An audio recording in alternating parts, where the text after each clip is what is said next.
It's 12:40 on Wall Street. We do check markets all day long here at Bloomberg. We have got the Dow Jones Industrial Average in the red. S&P, NASDAQ, they are both advancing right now with the S&P 500 index up 20, higher by about 0.4%, 5504. The Dow Jones Industrial Average is down 89, holding just above 40,000. 40,003 on the Dow, down 0.2%. NASDAQ up 140. That is a gain of 0.8%. 10-year at 4.25% with the 2-year currently yielding 3.77%. Gold down $64 the ounce to $32.84, a drop right now of 1.9%. West Texas Intermediate crude up 0.2%, $62.93 a barrel on WTI. Former New York Congressman George Santos, a one-time rising Republican star who falsely claimed to be a New York investment banker before running for Congress, has been ordered to serve 87 months in prison for stealing campaign funds. For on-demand news 24 hours a day, subscribe to Bloomberg News Now, wherever you get your podcasts. And back we go to Washington. Once again, your host, here he is, Joe Matthew. All right, Charlie, thank you so much. We're surrounded this week by a series of fascinating and important conversations as part of the IMF spring meetings underway, IMF and World Bank. It draws people from all over the world. And a pretty remarkable week, actually, every year here in Washington to hear from different constituencies and various angles on the economy. And we have one underway right now that we want to put an ear on. My colleague, Lisa Abramowitz here at Bloomberg, is moderating a panel at the IMF about the evolving art of monetary policy in emerging markets. Let's take a peek on this together right now on Bloomberg. The technological change that has affected industrial countries, led to job losses in the middle class, which is prompting movements across Europe and across America for something different. My sense is I'm with many economists in saying this experiment is likely to not produce the answers we want. We're not going to bring back jobs to the United States in the way we want, and they won't be the right kind of jobs. In the meantime, this was technological shock 1.0. Technological shock 2.0 is coming down the, is coming down the tunnel. It's AI. And we're even less prepared for that. So the question is, if this solution doesn't work, what are the kinds of policy changes that are going to happen as that affects not just manufacturing jobs, but service jobs, especially middle-class service jobs in a big way. Now, of course, the reverberations to that kind of policy change in the West is going to affect emerging markets all around. You can give the usual mantra, maintain a reasonable monetary policy, accommodate shocks where you can, etc. But these are actually order-moving or global-moving changes. And I think we need to anticipate that we'll have to react to these also. Meanwhile, if you want to add to the soup of uncertainty, this past week there was a real challenge to the idea of central bank independence, in particular, to whether this president could fire Fed Chair Jay Powell. There seems to be a walking back of that. But Governor Ramallona, I'm wondering from your perspective why it is so important to have central bank independence and the difficulty that comes into play when that is called into question. Well, let me say first that we're fortunate in the Philippines to have had central bank independence for the last 30 years. That means that the national government doesn't ask us for money, and that's very important. That means we can control inflation, and then we don't have to worry about hyperinflation, which is what tends to happen when the central bank loses independence. So we're very fortunate in that regard. But independence is crucial, I think, for the central bank to do its job properly. Governor Caniago, I'm wondering from your perspective, the importance of that and the importance of flexibility, of being able to respond in a way that doesn't only have to do with interest rates, but also has to do with a currency that's free-floating, that also has to do with some other attributes that South Africa has adopted that is more free markets rather than centrally controlled. You know, we had a particular experience with the currency. there was a time that the central bank believed that it knew more than the market about what the level of the currency should be. $26 billion later, we came out losers. And we had to change our framework. And we decided to adopt a policy framework that is the inflation targeting framework. And then, of course, if you have an inflation targeting framework in an environment where you have a central bank that is constitutionally independent, it becomes an easier thing to navigate. And Raghu talked about the nature of shocks that you would go through. And we've been able to navigate the shocks coming through. And I think that the issue, people sometimes talk about the issue of central bank independence almost in isolation. But the thing about central bank independence is that it talks to institutions in society. And so society creates particular institutions to deal with particular mandates or deal with particular problems, and then sets the parameters against which such institutions would operate. And so central banks had been created in society with particular mandates, and in our case, we have got a price stability mandate, and that is what we pursue. But independence is also earned. You can't just legislate it. The conduct of a central bank should be such that it stays true to its mandate, true to the remit society gives it, so that it does not invite unnecessary attacks. And the academic literature is actually fairly clear that central banks that are independent had actually served society better and have depicted better monetary discipline than those that have not been. And the trend globally had been a move towards more central banks being independent than central banks being less independent. Dr. Gopinath, I'm wondering from your perspective, and I'm going to put you on the spot, if you see some central bankers concerned that if the world's first and foremost central banker, Fed Chair Jay Powell, could come under threat, that opens the door to their independence being threatened more significantly. Yeah. I mean, I'll just double down on what Lesetia said, which is it's not just academic research, even research at the IMF shows very strongly that central bank independence has been very beneficial for macro stability and financial stability in economies.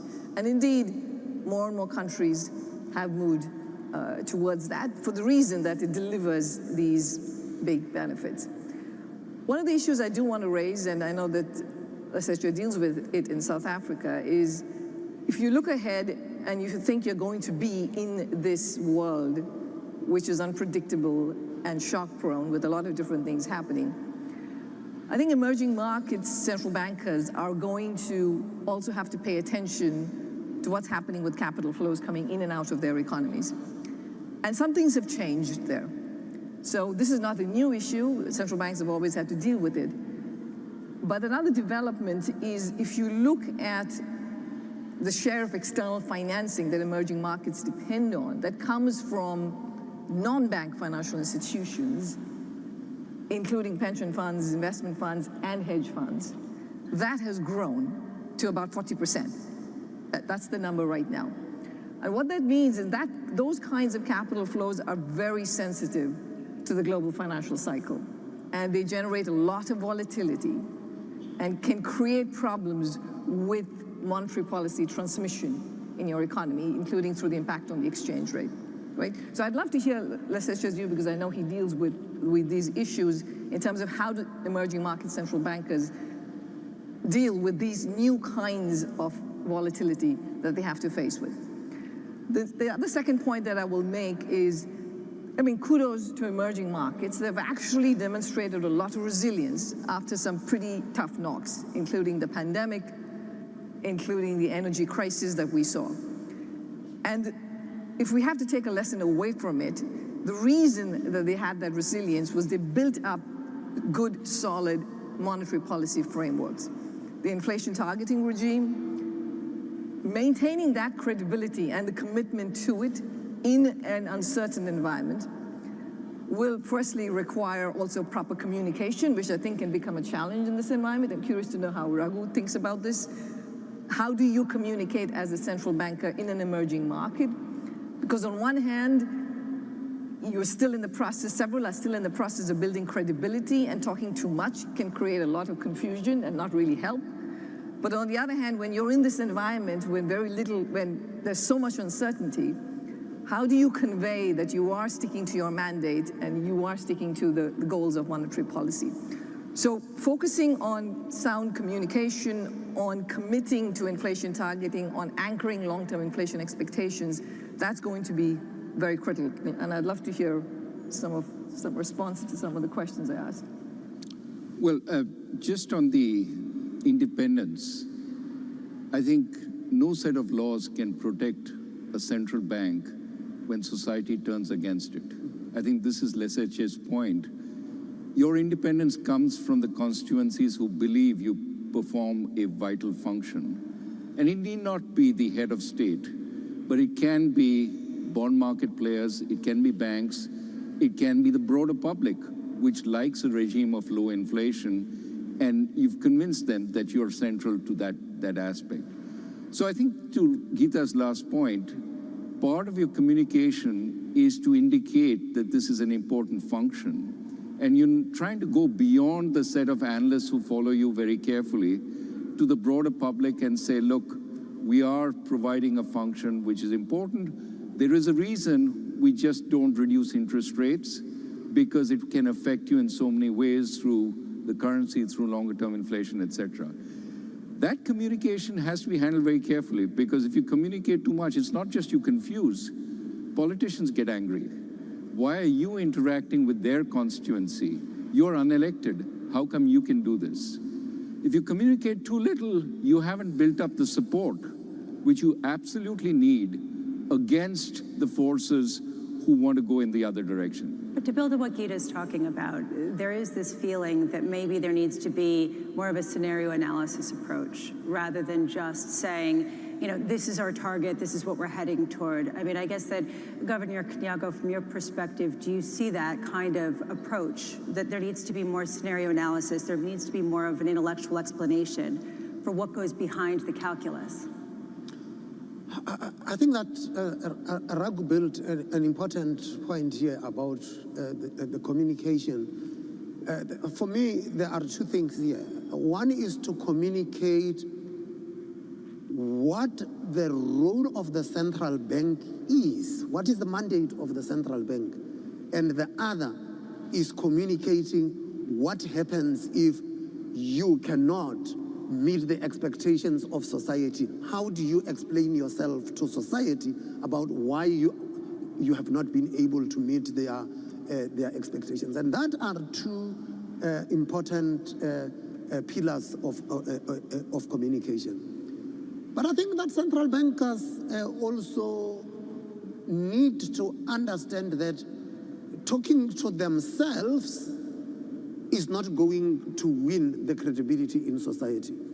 And we spend a lot of time talking to ourselves and talking to the people who understand what we are talking about, the professional classes.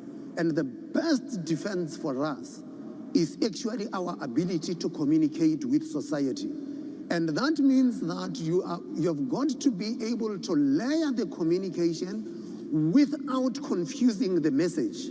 You are still communicating the same message, but you have got to be targeting the people differently. So Raghu says that the politicians feel that why are you talking to your to our constituency? Is, you know, getting out there and communicating with the public. For the politicians, when you look at it, it's tantamount. Little fly on the wall view of an important conversation at the IMF happening right now in Washington, the evolving art of monetary policy in emerging markets. If you recognized Bloomberg's Lisa Abramowitz, that was our moderator today. Just one of many conversations happening this IMF week in Washington. Hour 2 of Balance of Powers on the way next on Bloomberg.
From the world of politics to the world of business, this is Balance of Power.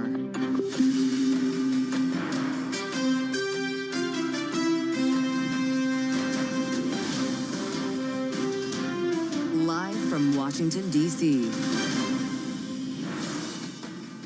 Welcome to the Friday edition with President Trump on his way to Rome for the Pope's funeral and his special envoy in Moscow for talks with Vladimir Putin. I'm Joe Matthew alongside Kaylee Lyons in Washington Thanks for being with us on the early edition of Balance of Power here on Bloomberg TV and radio.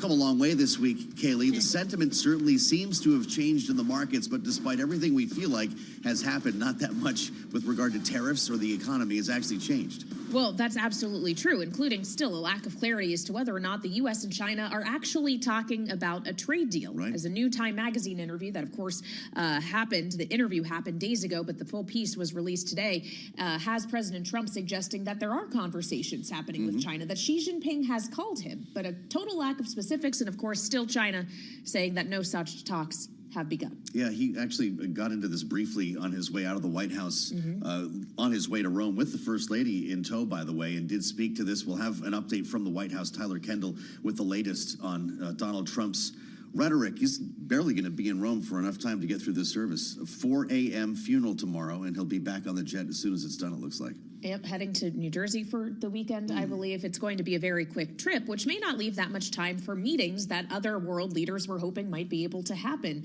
around the course of events. Ukrainian President Volodymyr Zelensky had said he was hoping to get some time with President Trump, but other European leaders as well, who, of course, are interested not just in speaking with him about Ukraine, but trade and tariffs. Yeah, all this happening against the backdrop of spring meetings of the IMF and the World Bank this week in Washington. We're going to get to some of that with economist Christopher Smart. Of course, big questions right now. We began the week with uncertainty, and it seems like we're ending it with the same idea. Yeah, but we're ending it with, it seems, at least for now, another green day. This would be the fourth up day in a row for the S&P 500. We haven't seen that since the early days of Trump's presidency, and Charlie Pellet is tracking it for us from New York. Hey, Charlie. Hi, thank you very much, Kaylee and Joe. Indeed, not just an update, but best level of the session right now on the S&P 500 index. Right to the numbers, we're up 25. That is a gain of 0.5%. Dow Jones Industrial Average, though, does remain lower, down 66 now, a decline there of just about 0.2%. But NASDAQ up 161 for the NASDAQ Composite Index. That is a gain of about 0.9%. The Bloomberg Mag 7 Index up 2.6%, ahead of a whole lot of big tech names that will report earnings next week. 10-year at 4.26%, with a 2-year 3.77%. Gold down $65 the ounce, $32.83. A drop there of 2% on the precious metal. West Texas Intermediate crude right around $63 a barrel, now up 0.3%. And Bitcoin is rallying 2.1%, 95,413 on Bitcoin. After earnings, Alphabet, the parent of Google, is advancing by 2%. Intel reported earnings last night. It is down now by about 7.3%. T-Mobile US reported this morning. That stock now down by about 11.4%. And former New York Congressman George Santos has been sentenced to 7 years and 3 months in prison for stealing campaign funds and other crimes. For on-demand news 24 hours a day, subscribe to Bloomberg News now wherever you get your podcasts. I'm Charlie Pellet. Balance of Power continues right now in Washington. Back we go once again. Your hosts, Joe Matthew and Kaylee Lyons. Charlie Pellet, thank you so much. 87 months in prison, the sentence for George Santos. Remember there was a time, Joe, in Washington where George Santos was like the most scandalous thing we could possibly be talking about, captured all the attention in the headlines. It feels like we have a story like that now at least once a day, if not that seems a bit quaint at this point. Reporters running through hallways trying to get him on the record, doors being slammed. He was speaking pretty existentially from the heart, I guess, to the New York Times, talking about how he came into this world alone and he will deal with this alone. Yep. 87 months. That's a pretty remarkable sentence for the former congressman from New York. Yeah, and of course, we talk a lot less about George Santos these days, not just because he's no longer a member of the House of Representatives, but because other issues have caught the attention of Washington in the world. Predominantly, of course, focused on issues like trade, as well as geopolitical conflict. And the president, who likes to see himself as deal maker in chief, trying to make deals on all of these different fronts with trading partners, but also with adversaries and allies when it comes to ending the war in Ukraine, for example. And he touched on both when speaking to reporters before his departure for Rome earlier today. I'm getting along very well with Japan. We're very close to a deal. Meeting with Putin right now as we speak, and we have a lot of things going on, and I think in the end we're going to end up with a lot of good deals, including tariff deals and trade deals. This is where we start with Bloomberg's Tyler Kendall, who is at the White House right now as the President and First Lady make their way to Rome. She's on the North Lawn with the latest. Tyler? Yeah, hey, Joe. Well, one of the themes that we are tracking here. Of course, the trade talks. You heard President Trump there say that there has been good progress with Japan, and he also has been talking about how he has been speaking with China's President Xi Jinping. Kayleigh mentioned at the top there the Time magazine interview, which was released today but actually conducted on Tuesday, where he said that he was called by the Chinese president. Now, however, he didn't give us many details, didn't give us a timeline or what was discussed, and reporters tried to pin him down on it when he was heading out towards Marine One, asking if this call had taken place since his tariff announcement. And take a listen to what he had to say here when he was asked. You said you spoke with President Xi. Have you spoken to him since the tariffs? When did you last speak with him? I don't want to comment on that, but I've spoken to him many times. Yeah, I'll let you know at the appropriate time. Let's see if we can make a deal. Well, when it comes to a deal, President Trump has reiterated that he thinks that 145% levy on Chinese goods is very high, amounts to a trade embargo, which has prompted some optimism that that rate could come down. In that Time magazine interview, he did say that he knew what the rate was that Beijing would be comfortable with, and has previously floated that in the next 2 to 3 weeks, we could actually see a revised rate. It does come on the heels of some Bloomberg News reporting earlier today that China is potentially getting ready to exempt some U.S. goods from tariffs. This includes particular sectors where Beijing is more import reliant, such as medical equipment or industrial chemicals that are used to make things like plastics or cooling agents. Our reporting also indicates that potentially plane leases could be exempt from tariffs too. So sort of a wide range here as Beijing tries to shore up its own support for its economy amid what has become a tit-for-tat trade war. But Joe and Kayleigh, sources familiar do caution Bloomberg News that everything is still very much in flux as we try to piece together where trade talks are really headed. Well, and that goes not just for China, but trade negotiations with our dozens of trading partners as we're still looking for any deal to emerge. Tyler, do we have a sense as to whether or not, even just within the time frame the president has allotted himself for this trip to Rome, that any conversations with European leaders, for example, on trade will be happening? Well, he was asked directly that, Kayleigh, whether or not he would be taking meetings. He did say he was, but of course, it's a very short timeline here. It really remains to be seen if there will be any sort of pull asides when it comes to this. There are, of course, those countries that we know that have been getting priority when it does come to these talks, with Treasury Secretary Scott Bessent in the Oval Office yesterday saying that South Korea, the timeline for a potential trade deal with them is actually faster than he intended. He said that we could see an agreement of understanding, as he called it, with the technical details worked out as soon as next week. That sort of follows in line with some rhetoric that we've heard for other trading partners that have been prioritized, including Japan and also, importantly, India. After Vice President J.D. Vance visited the country over the weekend, we had a readout from the USTR saying that they had finalized a roadmap towards an agreement. That's sort of what we have been hearing from this administration, that we're going to start to see these frameworks rolled out as this White House really tries to show that they are making progress on these deals.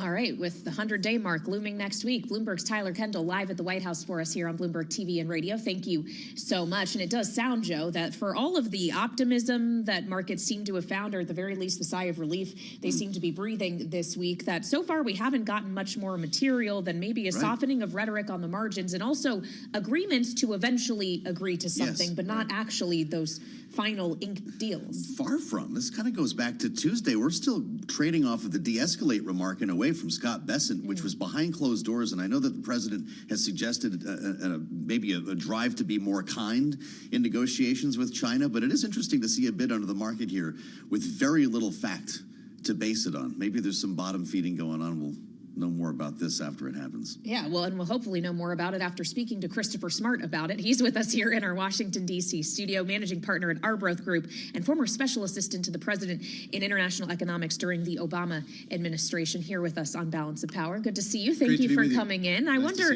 as you consider the kind of tone shift we have seen this week, or sentiment shift at the very least, if you think there's enough materially, fundamentally, that has changed here to back that up. Well, I think the bouncing in the market that we've seen is a reflection of just how much investors, I think, are grasping at any sign of slightly more certainty where we're headed, whether it's on tariffs, whether it's on negotiations. You know, if the fact, as you were pointing out, Joe, that an announcement of an intention to make an agreement about a memorandum of understanding moves the market, that's how bad things are. I wasn't actually in this meeting when Secretary Bessent talked about de-escalation, talked about the need for one side to climb down. I think he didn't assume that it was going to be the United States climbing down, but I think investors mostly expect that if we're going to have some agreement this quickly, these are trade agreements that are very complicated and take months and years to really negotiate and hammer out. But if we're going to come down, if we're going to strike a deal very quickly, it means it's going to be something of less substance. Wow, well, that's really interesting because the president said, with the idea of a trade deal, as Bessent himself suggested, could take 2 or 3 years. The president said we could have new rates, new tariff rates for China in 2 to 3 weeks. Is that the U.S. climbing down, and does that make you feel more hopeful? Well, I don't want to contradict the president, but it does seem hard to believe that that's what we're going to be doing. Okay. The confusion in the market right now is nobody expects that 145% tariffs can be permanent. And I think we're hearing that, and that was reassuring to people because it's just not sustainable. It is an embargo, effectively, as Secretary Bessent said. But the real question is, will we have more certainty on the other side of things? And, there is a world in which you look through the fall and there's a budget deal and the debt limit is behind us and we have half a dozen of these framework agreements in place. And so what kind of range we're dealing with. And that's a much better world. But the question is that the new steady state, or do new things get put on the table? Well, and as you suggest, this idea that no one thinks we're going to stay at 145% forever, I wonder how much can change, though, even if that no longer remains the rate in terms of our fundamental relationship with China, knowing already there was an effort to diversify supply chains away from China because of the scars of the pandemic. You have news today, Apple is going to look for all of the iPhones it sells in the U.S. to be made in India by the end of next year. Changes are already underway. Can we ever really revert back to any kind of at least what was the norm? No, I think the old norms have been broken, and I think we are moving into a new kind of arrangement. What that really looks like in the end is hard to predict, but I think it is, a decoupling of sorts. We used to tell companies that you need a China plus one strategy, so you should build a factory in China and then one outside of China. I think companies are now looking at a U.S. plus one strategy where they have to, the India deal, the India announcement at Apple is to bring product into the U.S. from India rather than from China. Well, this is all happening with financial ministers and leaders from around the world coming to Washington for the spring meetings of IMF, World Bank. This is a peculiar moment for all of this to be unfolding. We're talking about what Scott Bessent said behind closed doors this week. There are a lot of conversations happening behind closed doors, and I wonder what you can share with us. What are you hearing that didn't get into the front page or onto the Bloomberg terminal when it comes to concern, when it comes to uncertainty? What is the general feeling with world leaders this week? Well, I think the measure of how grim things are is that the session that I was in on the Middle East is the most optimistic. That we might have an Iran deal, and that could really go a long way to... Imagine saying that 3 months ago. But it gives you a sense of the uncertainty about everything else, whether it's Russia or China or U.S. policy, or indeed a lot of our foreign friends are really looking at what's happening in the court system, what's happening in the regulatory system. Lots of questions about the Fed until the president backed off on that. And a real sense of, is the United States the same business model that we've all come to love and invest in over the last several decades? Those things don't change overnight. It takes years for things to change dramatically, but the things that made the U.S. so consistently innovative, dynamic, and able to grow so quickly people are questioning.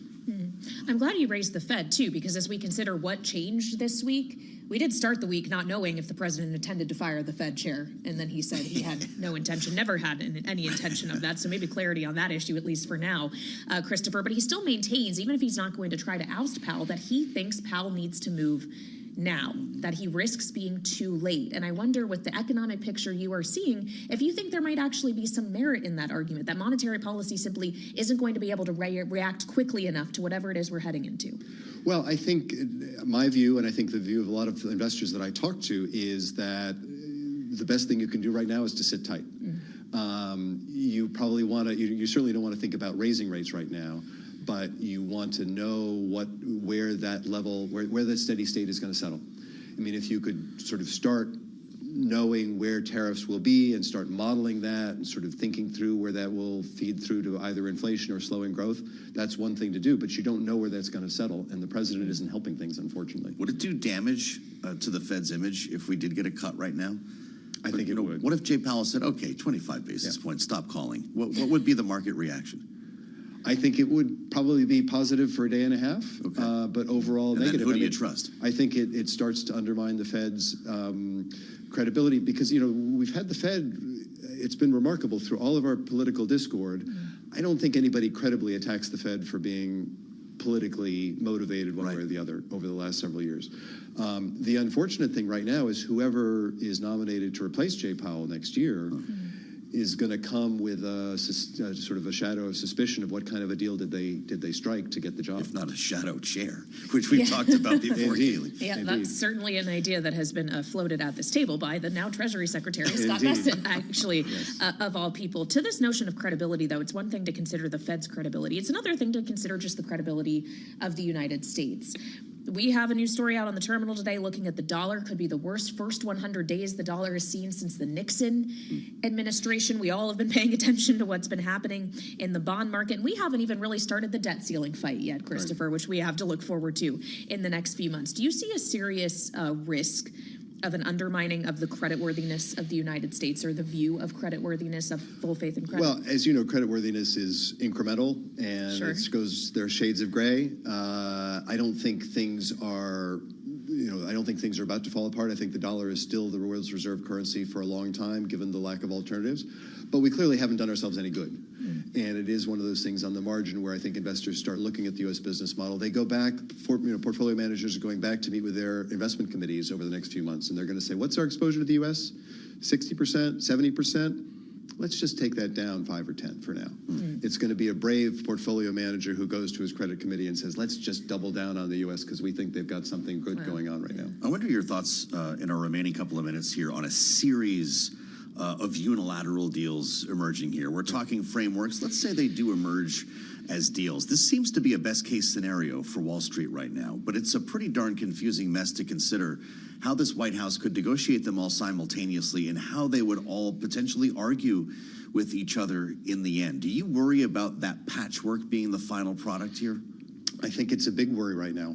I guess the glib answer to your question is maybe AI will help them negotiate all of these deals at once. Maybe. But I think it is, I mean, actually, that's probably the encouraging outcome, because as long as you don't have a single principle you have to apply to all of your negotiating partners, you can cut separate deals, and then investors can understand what the rules will be.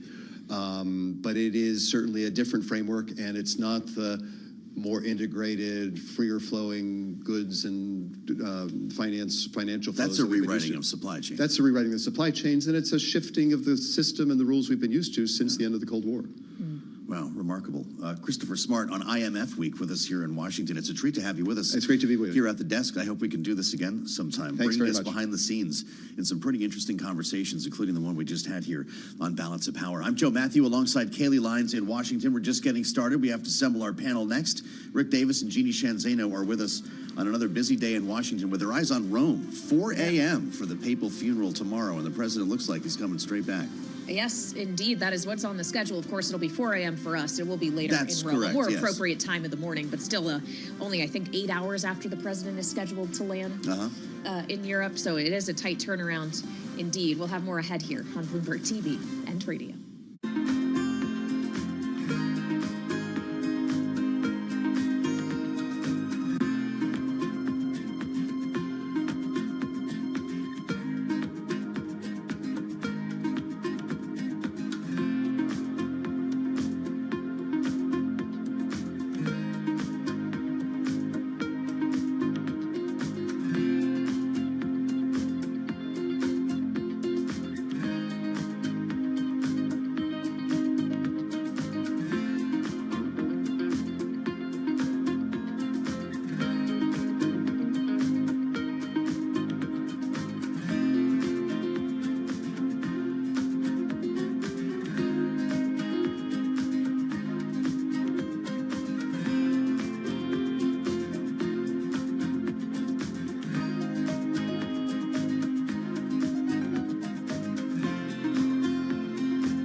It's 121 on Wall Street. We do check markets all day long here at Bloomberg, and we begin with a developing story. President Trump is floating the potential for an interim deal with Iran.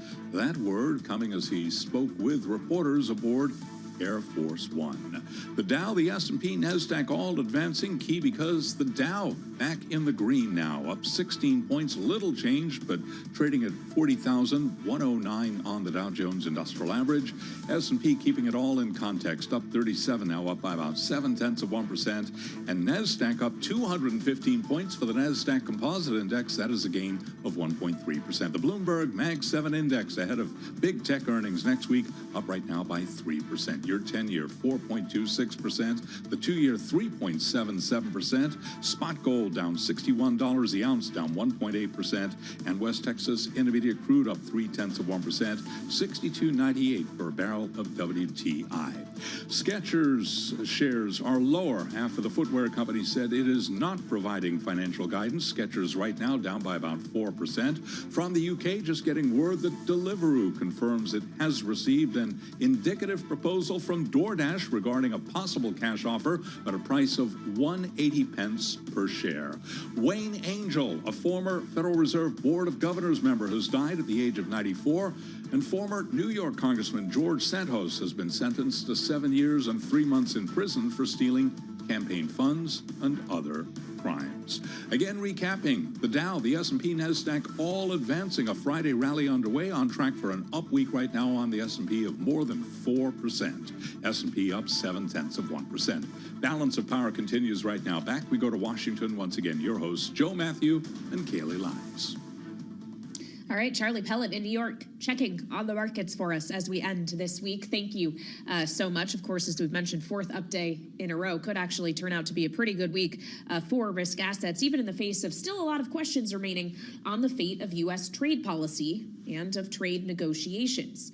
We've heard from President Trump a few times about this today, including as, of course, he boarded or was heading to Rome. He just spoke with reporters on Air Force One, once again saying that countries have been unfair to the U.S. when it comes to trade. But he also spent a good deal of time talking with Time magazine about his trade policy, suggesting in this interview, which took place a few days ago on April 22nd, that there's been some 200 trade deals that he's done, though none have been announced. But he suggests this whole thing could be wrapped up in 3 to 4 weeks. It's a lot of countries. It is a lot. He also said that China's President Xi Jinping has called him. Yes. And that his administration is in active talks with Chinese to strike a deal. And we've talked about this. He was asked about this a couple times this week. Lutnick and other senior administration officials, referring to the Commerce Secretary Howard Lutnick, confirmed the talks, which Beijing disputes. Yes. So we're still not actually sure if they're on the phone, Kaylee. Yeah, we heard the president once again this morning saying he's talked to Xi multiple times, but he wouldn't say when, wouldn't say if it was since the implementation of these tariffs. We do know they did speak a few days ahead of his inauguration back in January, but there has been no confirmation of a phone call since then. We'll play this to the panel and get their thoughts on this, because we are at an interesting moment here with the president airborne on his way to Rome, lawmakers still at home, and our chance to talk about some important issues with our panel. Rick Davis is here, Republican strategist and partner at Stone Court Capital, alongside our Democratic strategist, Jeannie Shanzano, political science professor at Iona University. It's great to see you both here. Jeannie, I've been asking since Donald Trump said on the Oval Office that they, quote unquote, were meeting, and he wasn't going to suggest or reveal, he said, who they were or was. Does it matter at what level these talks are happening? Well, it sure does. You know, I mean, it's not a great day for the United States when we have to have our president corrected by the Chinese Foreign Ministry, saying, you know, don't exaggerate, tell the truth, be clear. And that's essentially what we're getting. I mean, you just mentioned the 200 deals. We don't know how that could be with less than that many countries in the world, but apparently he's talking about something else. So, you know, this is typical Donald Trump. He's excited about his first 100 days, overstating numbers. And the fact is, people are really dependent for their lives on the truth of many of these things. And so these overstatements become sort of silly in a way, but also problematic in a serious way.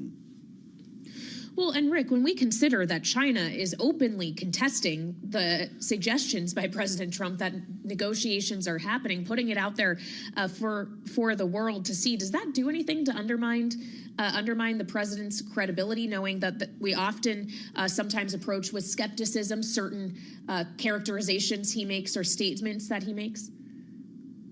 Yeah, look, I mean, we've learned for a long time that you have to take everything that Donald Trump tells you with a grain of salt, right? He even admits to hyperbole on virtually every issue that he ever comes out of his mouth. So it's pretty dark days when you have to rely on China, known for its propaganda and use of distraction as a foreign policy tool, to get the straight dope. I don't trust either one of them. I mean, you know, I'll believe it when I see it. And I think in this case, to, you know, try to follow the spin, you know, I mean, we went from 90 deals in 90 days to 125 countries have tariffs on them to 200 deals are going to be announced. I mean, I just want to know who's negotiating with the penguins on Heard Island, because that's what I'm watching for real success. That's true. They're still facing pretty high tariffs. He got into national security and geopolitics in this interview. They talked for about an hour. And again, Kayleigh mentions this took place on April 22nd. Jeannie talked about Ukraine and blamed Kyiv for starting the war. Quote, "I think what caused the war to start was when they started talking about joining NATO," unquote. The negotiated peace he is pursuing would, of course, give Vladimir Putin some 20% of Ukrainian territory. As Time magazine points out, the president said, quote, "Crimea will stay with Russia," unquote. What do you make of these comments to a publication in the throes of peace talks?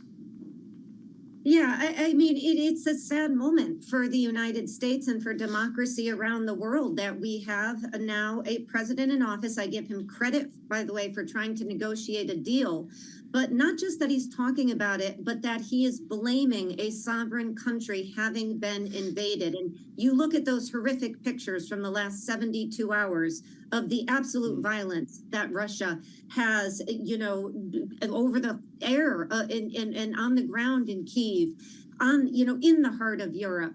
And to have an American president, the leading democracy in the world, say Crimea is gone and to blame the victim is just utterly appalling. But it's in keeping with so much in this conversation that is stunning. I mean, they ask him at one point about a quote from John Adams. Does he believe we are a government of laws and not of men? And he says, no, I wouldn't agree to that 100%. And he goes on to talk about why that is.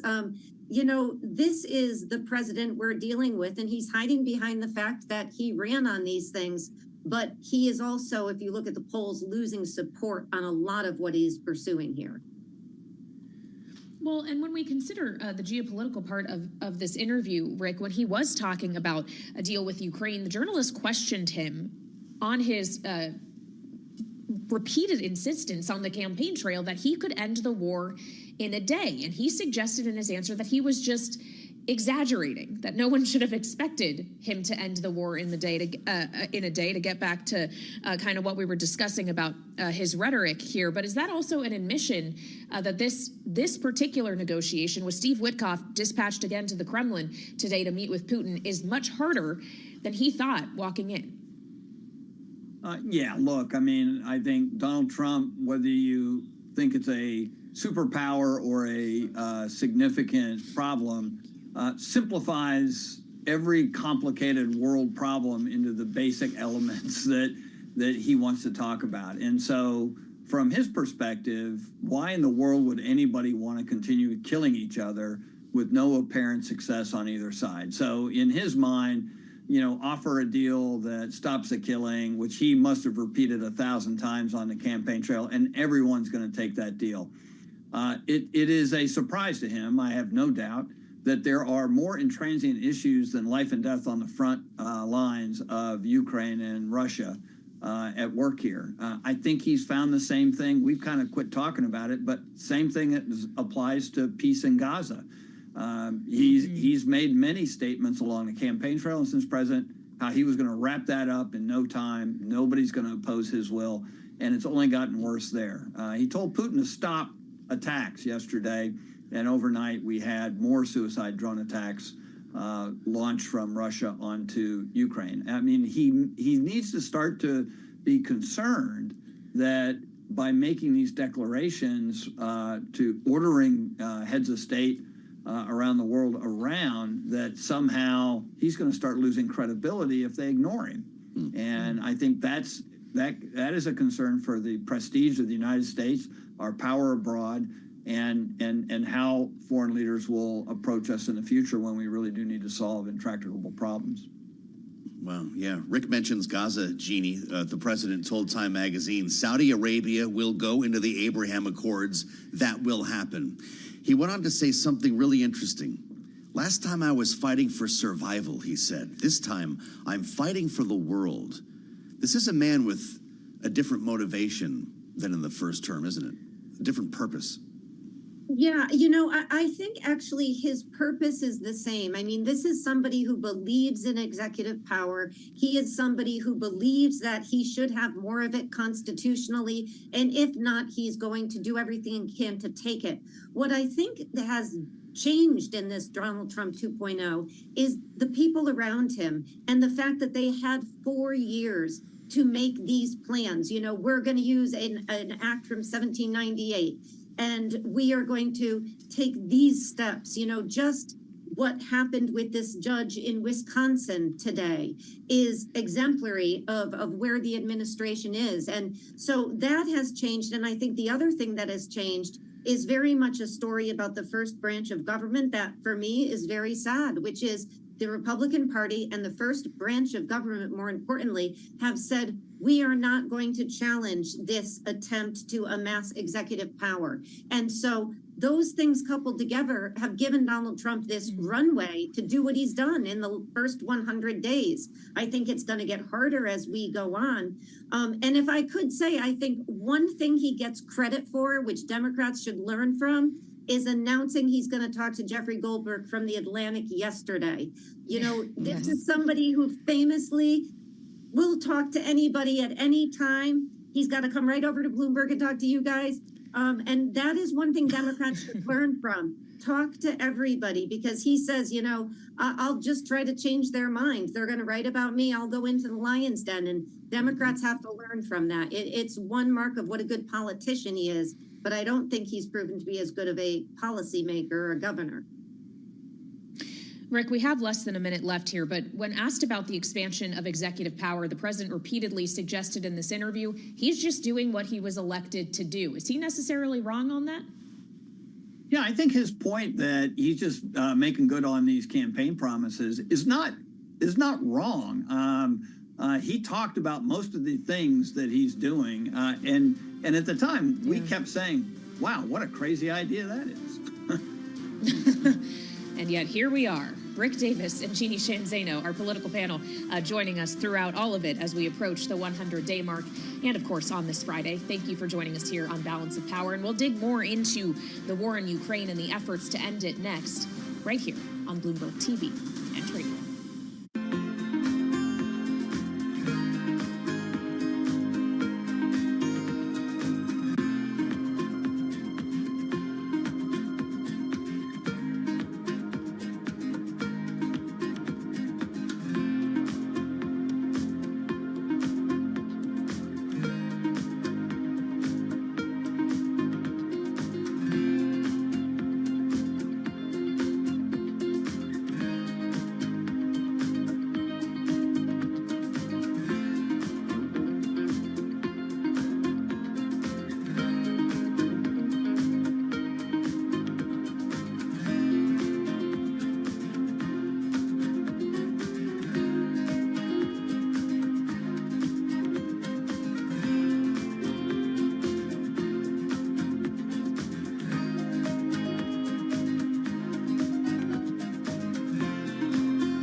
It's 1:40 on Wall Street. We do check markets all day long here at Bloomberg. Luigi Mangione has pleaded not guilty in Manhattan to federal murder charges that carry a possible death sentence in the shooting of a United Health Group executive. The 26-year-old Mangione is charged with stalking and shooting Brian Thompson outside a Manhattan hotel on December 4th. The Dow turning negative moments ago, now down by 82 points for the Dow Jones Industrial Average. That is a drop of 0.2%. The S&P 500 index higher by 20, up 0.4%. The Nasdaq Composite Index holding on to a gain of 140, up 0.8%. Bottom line, off-session highs, but still a gain of 0.4% on the S&P.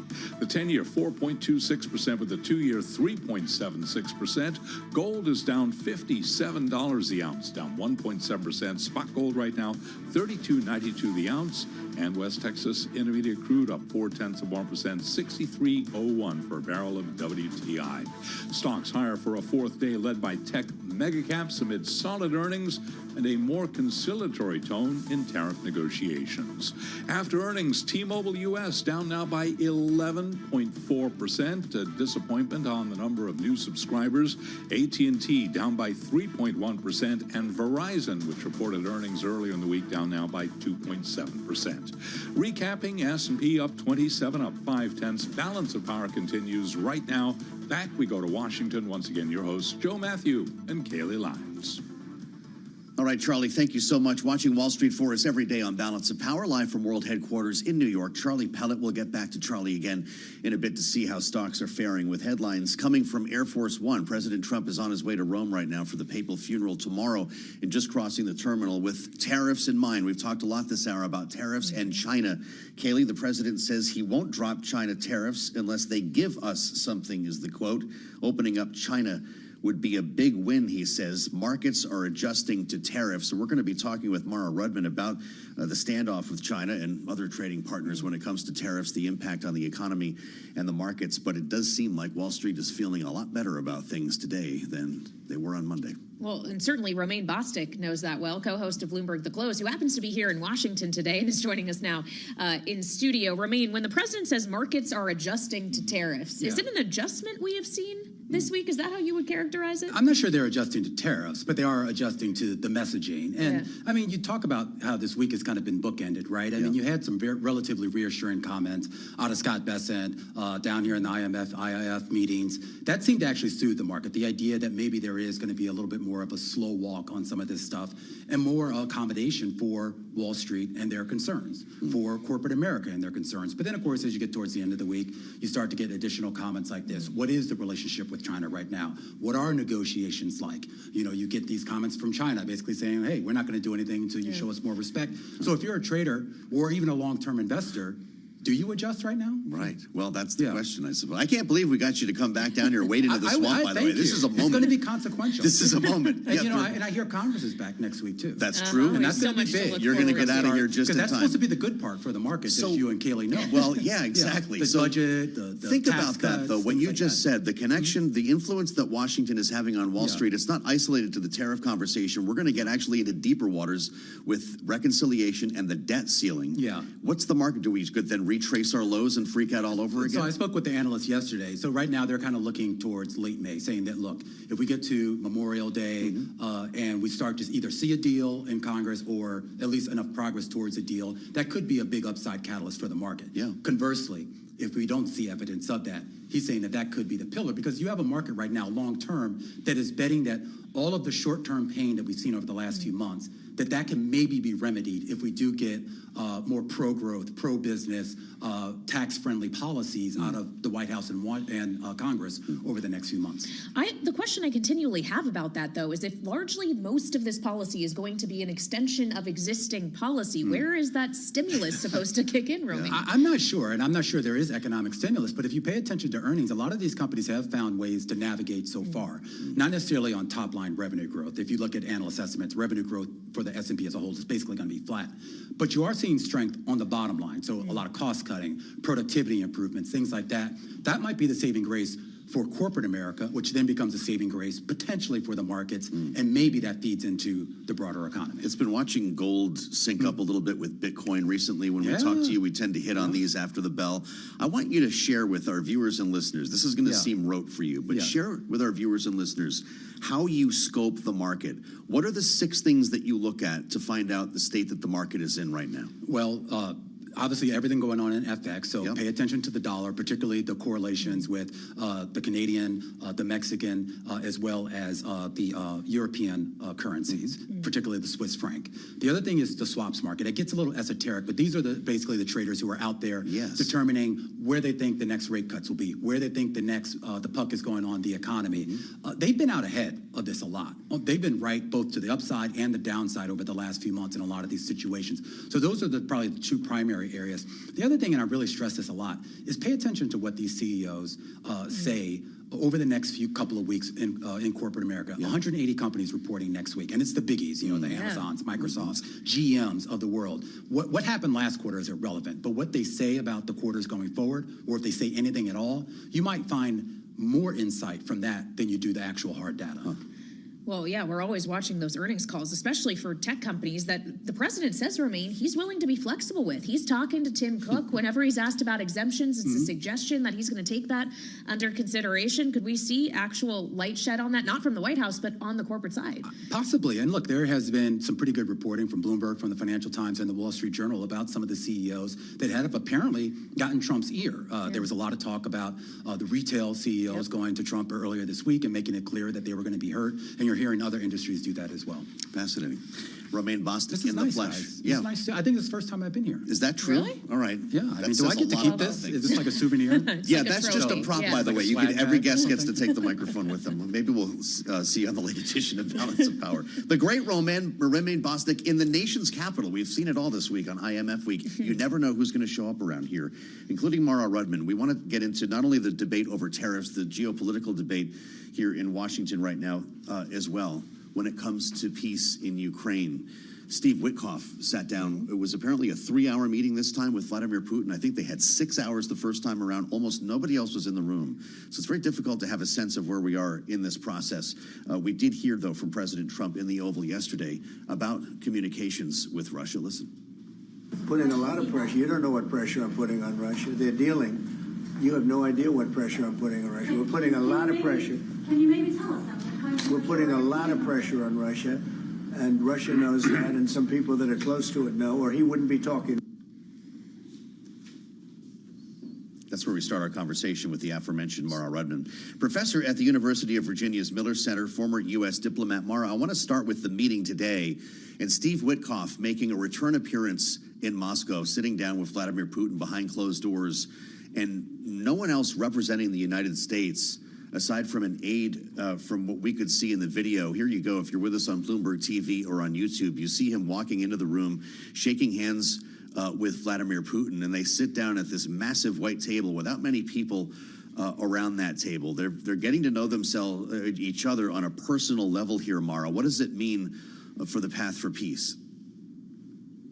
Well, it concerns me greatly that they're having one-on-one or close to one-on-one meetings. Steve Witkoff needs, whether or not he believes that himself, to have the knowledge and experience of those who have had to deal with Vladimir Putin over the decades across Republican and Democratic administrations. And he appears to be operating without that. And the statements he's made publicly are deeply concerning that he made prior to this meeting about how he viewed Vladimir Putin. And you can be sure that Putin very clearly has Witkoff's number, literally, probably, in terms of what we know about the lack of security and operational security of this administration, but also just in terms of his profile and what it's going to take to essentially get the better of him. So it concerns me deeply.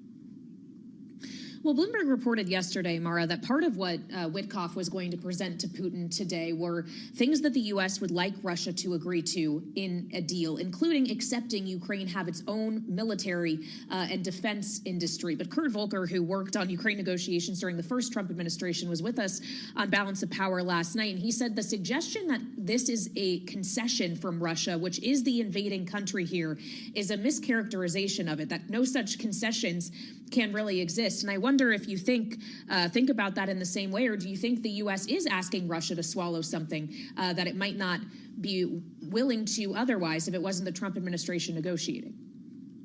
No, I agree very much with what Kurt Volker said. And I would just point to Kurt as the kind of expert that Steve Witkoff and the administration would benefit from hearing from, listening to, in terms of the depth and breadth of his experience with these actors. And so that is one of the many things that concerns me. I think it is obviously critical for Ukraine to keep its military ability, but the idea that that's a major concession that the United States is proposing to Russia is just another indication, I think, of the imbalance with which the United States is dealing with Russia and Ukraine in trying to resolve this. Mara, how do you read this back and forth over China right now? President Trump suggesting daily communication between the two sides. He says President Xi has called him. Beijing says none of that is true. What should we take from that?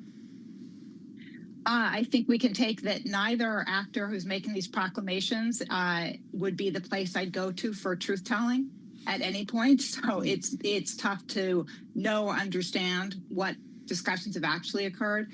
So you don't find that the administration and the White House is more credit-worthy, more truthful than the regime in Beijing? Sadly, I do not. I guess that really answers the question about how you read into this.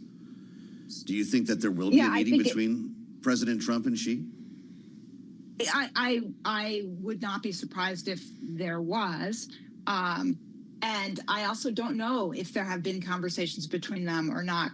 Clearly, China is very comfortable putting out that there have been no trade negotiations. And President Trump, we know, is sometimes very loose, I can say charitably, with his characterizations of conversations or the content thereof. President Trump also said, I believe yesterday, that he has agreements with 200 different trade agreements, and he's 100% certain on that.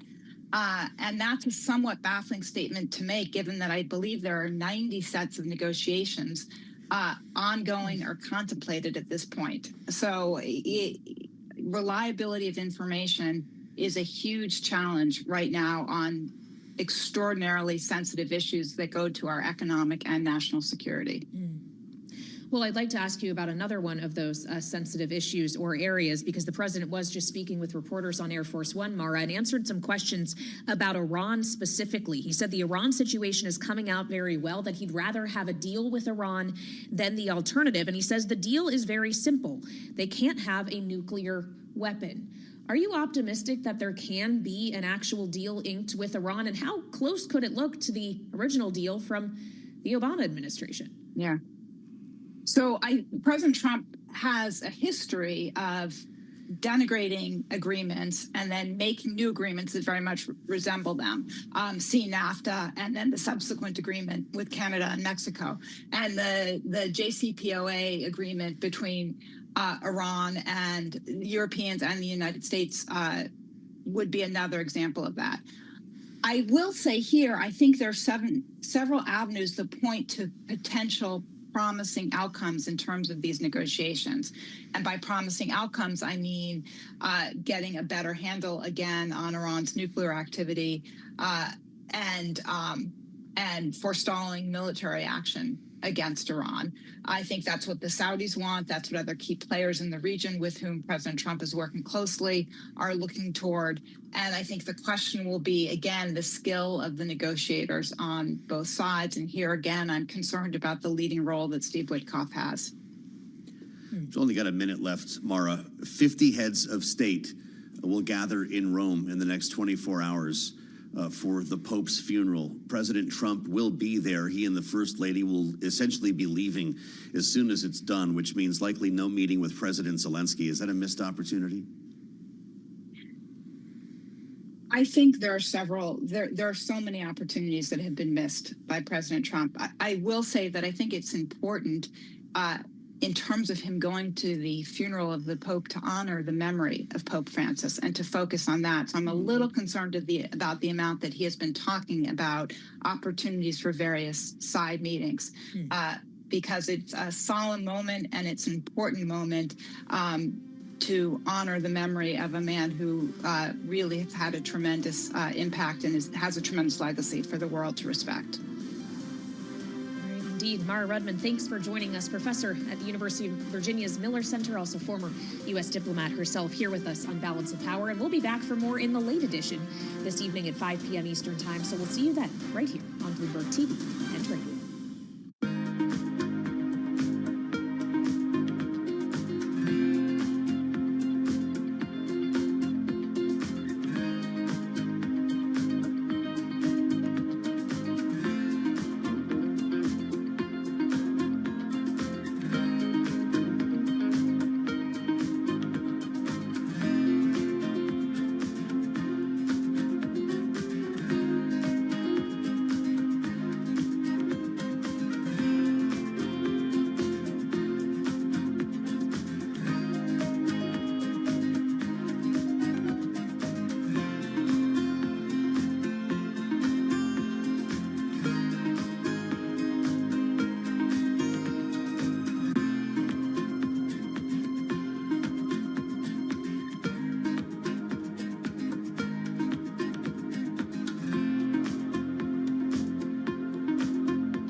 This is Bloomberg Business Week Daily, reporting from the magazine that helps global leaders stay ahead, with insight on the people, companies, and trends shaping today's complex economy, plus global business, finance, and tech news as it happens. Bloomberg Business Week Daily with Carol Masser and Tim Stenivek, live on Bloomberg Radio, television, YouTube, and Bloomberg Originals. All right, everybody, happy Friday. Kind of a weird one, right? Is it? Well, we're happy it's Friday. It's been another long week. But that rally that we've seen in stocks this week kind of hitting a little bit of a wall right now. So we are seeing the S&P 500. It was up as high as 0.8% earlier. It was as low as 0.5 percentage point earlier. Right now, up about 0.2%. Emily Grafeo is going to tell us what's going on. Also, Charlie Pellet's going to give us a few more details in a minute. We just rolled over, too, so I'll leg down. So we'll get into those details in just a moment. Keep in mind, we did have the worst ever consumer sentiment readings. Long-term inflation expectations climbing to the highest since 1991. And the president's tariffs are a big reason why we're seeing those kinds of readings. We'll get more on all of that in just a moment. We do want to talk about, though, a U.S. recession. It's kind of a 50-50. We'll explain how we got there. Yeah, plus Huntington Bankshares CFO is back with us, speaking all about today's, uncertainty. Wonder if he's going to use the word recession. He's pretty optimistic, at least. He's optimistic. We will ask. Yeah. Unclear, of course, what he thinks at this point. All right, and also, great read on the Bloomberg. It's among the most read. It's about the Saudi prince, Al Walid, plotting his next big act, with billions riding on none other than Elon Musk. So that story coming up in just a moment. First up, though, let's get to the trading and to Charlie Pellet. Here's what's going on. Indeed, a volatile session right now with the Dow Jones Industrial Average moving lower since our last update, down 181 right now, back below 40,000, 39,914, a drop right now of just about 0.4%. The S&P 500 index holding on to a gain now of 9 points, up by about 0.2%. The Nasdaq Composite Index up 111, up by about 0.6%. We are on track for a winning week for the S&P 500 index. However, it is a volatile session. Stocks have trimmed most of their advances. Traders parse conflicting signals on progress in President Trump's trade war. 10-year 4.25%, the 2-year 3.75%. Gold down 1.7%, 32.92 the ounce, and West Texas Intermediate crude just about flat on the day, up 3 cents a barrel now at 62.82. Earnings news. Google reported first quarter revenue and profit that exceeded analyst expectations. The stock is advancing now by 1.4%. However, Intel lower after earnings. Right now, Intel is down by 7.4%.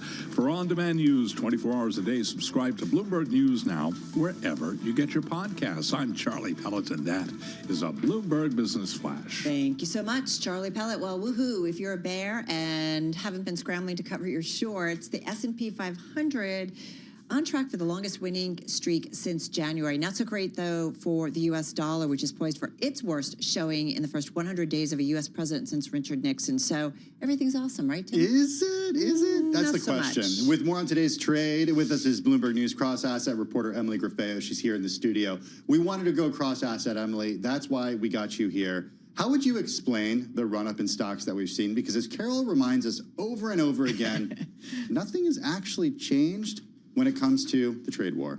That's right. Nothing has changed in terms of, we still have a lot of lingering questions about, like, what are the actual negotiations going on between the U.S. and China? But at least for this week, it's been a positive week in the S&P 500. We're set to finish the week still up something like 4%, even though that's a pop, right? Right, it is a pop. So we've paired gains a little bit in this trading session, but still net on the week, pretty positive. There were a couple developments earlier in the week. We came in on Monday. People were really nervous that Trump was going to fire Powell, and that was going to upend central bank policy. And then the next day he said, actually, I don't have any intention. Well, let's remind everybody why people were nervous about that. Friday was a week ago today. That was not a day the markets were open. It was Good Friday. But still, we heard from Kevin Hassett, who made comments about the president sort of exploring ways that he could do this. Right.